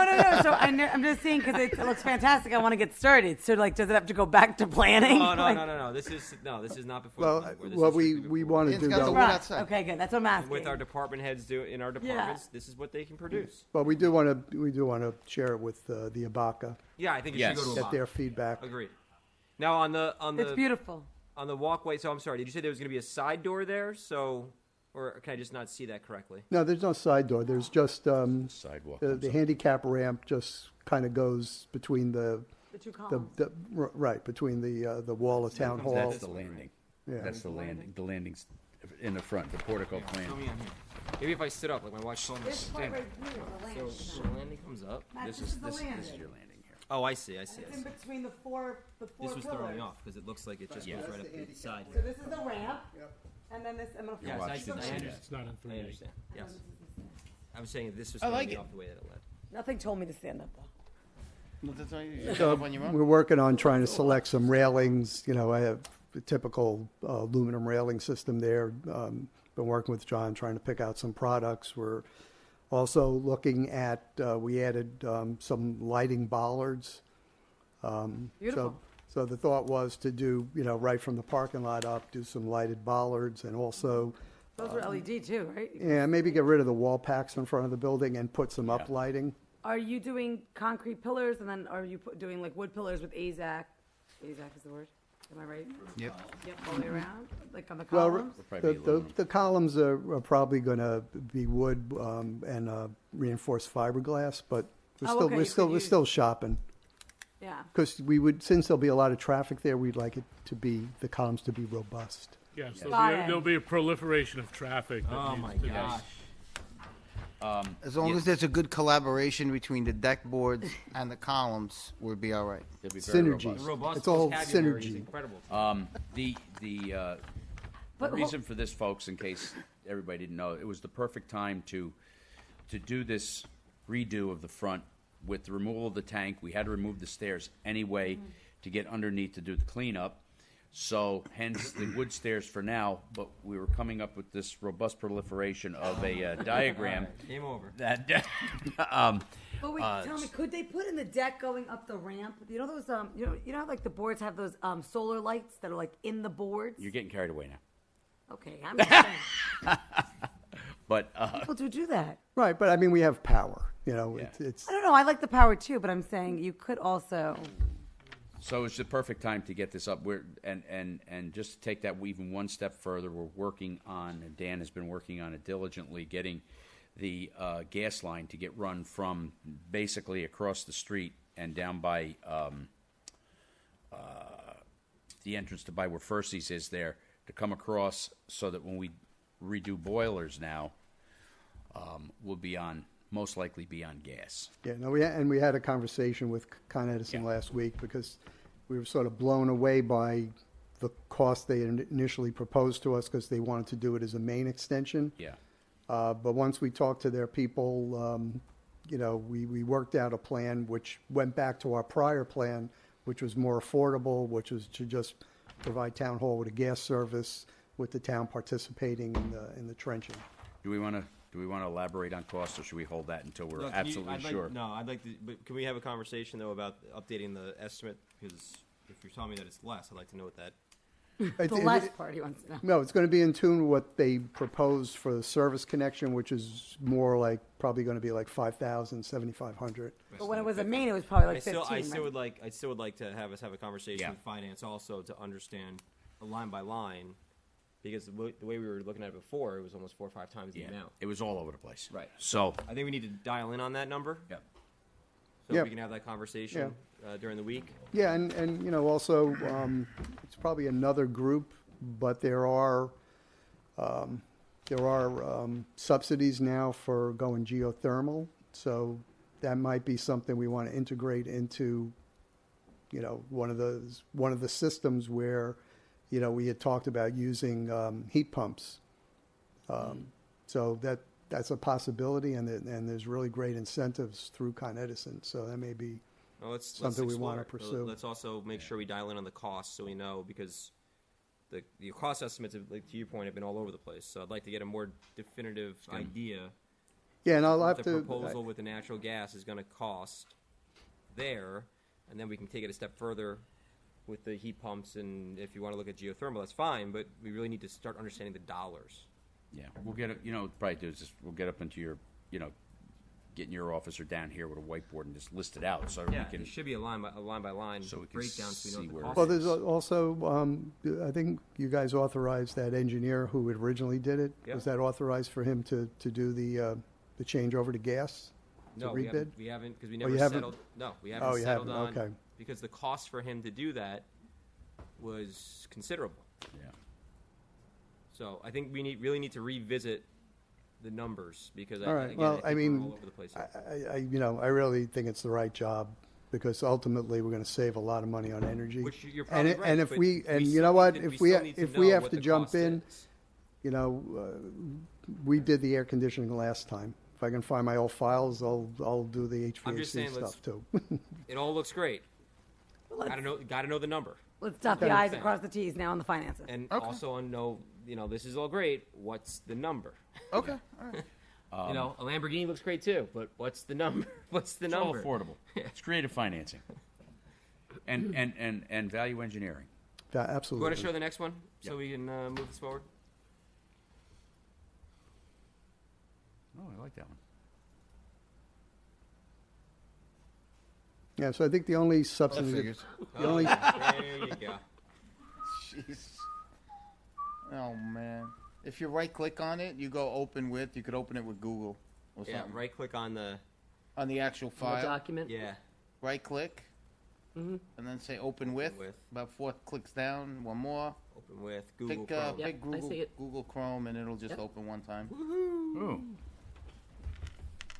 Look at you go, Sergio. That's why I get paid the big bucks. That's a robust Oh, proliferation. jeez. yeah. So That was coming. So basically, the changes are we added the lighting bollards, and we put the staircase where the board preferred it, which is the angled staircase. Yep. Yeah. So And the maybe you can indicate, maybe just point to it since you don't have a mouse there. How the curb line is going to go now from where it is. It was basically a. the curb line is pretty irregular. It goes like this, and then there's this bump out, Yeah. and then it's like a hard angle here. So we're taking it and just Smoothing it. Yeah. It was definitely a forehead hitter on the steering wheel for the guys that were plowing the lot. They'd forget it was there. And I think it was probably more of a hodgepodge of different projects Yeah. at different times. And yeah, I mean for the guys that plow the snow, they'll love be us. pretty happy about Yeah. that. Yeah. And I think that's about it. We're going to end up having basically the same parking spaces with the handicapped and so on and so forth. So Right. it's, We're not touching that. It's going to look nice. It's going to come out great. Yeah. Well, put some landscaping in there too. Yeah. Is that red line coming Where do in we there, the start? proposed gas, Dan? Yep, proposed service. Okay. Good. Next steps. Next steps is we're pulling together now details and specs. We'll go to Abaca. That's and just kind of work out just product selections and the nitty gritty on that sort of stuff. and then we'll put together the bid document. So we're pulling together details. We're pulling together a library of different stuff because there's going to be stuff we need for this, and going forward, right behind this is the courthouse. We got to get that whole thing going. Yeah. So that the details and specs we're using here, a lot of that'll be used here, and it'll help us to sort of retool to start pushing out jobs at a town hall. Yeah, what are we looking at? When's a BACA meeting? Do you know? 2-3 days. That's for Adam. On Tuesday. Tuesday? Yeah. All right, so we'll go and see them on Tuesday, and I think we can get this thing ready to bid next month. Good. Next month is in May. In May, yeah. Like in a few days. May like early May or May like late May? What do you think? I realistically late May. It Late still May? has to go through us to get bid, to be voted on. You have to authorize it to go out to bid. Yeah. All right. So the next time it comes before us, unless there's any substantial changes from ABACA, would Be shovels involved. would be authorized to go out to bid. Yeah. And now, all right, great. That's perfect. At least now it's moving along. I mean, this is the summertime now. Well, hopefully, if it ever warms up. But at least now is the time to get boilers put in, get this stuff done, and this by fall it's finished or near finished. The next thing that we wanted to just touch on Dan and John about is the PD steps and entry area there. If you could just give us a brief overview of what our plans are there, just for the people out there in TV land, because I've gotten some questions basically. Okay. Do we have an update? Well, when I get this one out the door, when this is done, we'll get that one ready to go. I mean, the changes we talked about was we're going much deeper now to put drainage down to the bottom of the tunnel to try and correct those problems, taking a real belt and suspenders approach. That there was reasonable probability we could have done stuff, but to have 100% assurances that we were going to fix the water problem, we got to go pretty deep. So it's going to be disruptive, but the chief said the guys can use the side entrance to the building, so we'll just have to make accommodations while that's going on, because it is going to take a bit to dig down that far and put things back together and avoid future settling in the plaza. Mm-hmm. So we're also going to shrink some of the area. We're going to maintain that staircase that goes to the lower parking lot. We're going to shrink it down. There are concerns about a lot of loitering there. We're also going to replace a lot of the concrete stairs, or have just, over time have been damaged by the heavy salting that we do there. So that concrete needs to be replaced. Just general sprucing up with, again, there's recessed lighting in the ground. We're also moving the handicap spots, because now handicapped people have to park in the lot and go all the way up the driveway to get to the level where they can get in. So now we're putting the spaces straight out to the by where the building is. Mm-hmm. Yeah. So when do you think we can have? I would say June. We should have that ready to go. Okay. Any other questions for Dan on either project, or John? Nope. No, John couldn't stop talking, but I just wanted to John, Hi, John. you got to stop. All talked out from last night. Yeah, I can tell. All right. No questions, right? I'm sorry I missed it. We're good. Yeah. All right. If there's no other Thank you, business Dan. before the board, Appreciate then it. we'll- Thank you, John. Motion to close? Motion to adjourn. So moved. Second. All in favor? Aye. Any opposed? Thank you, Yorktown. Bye, Yorktown.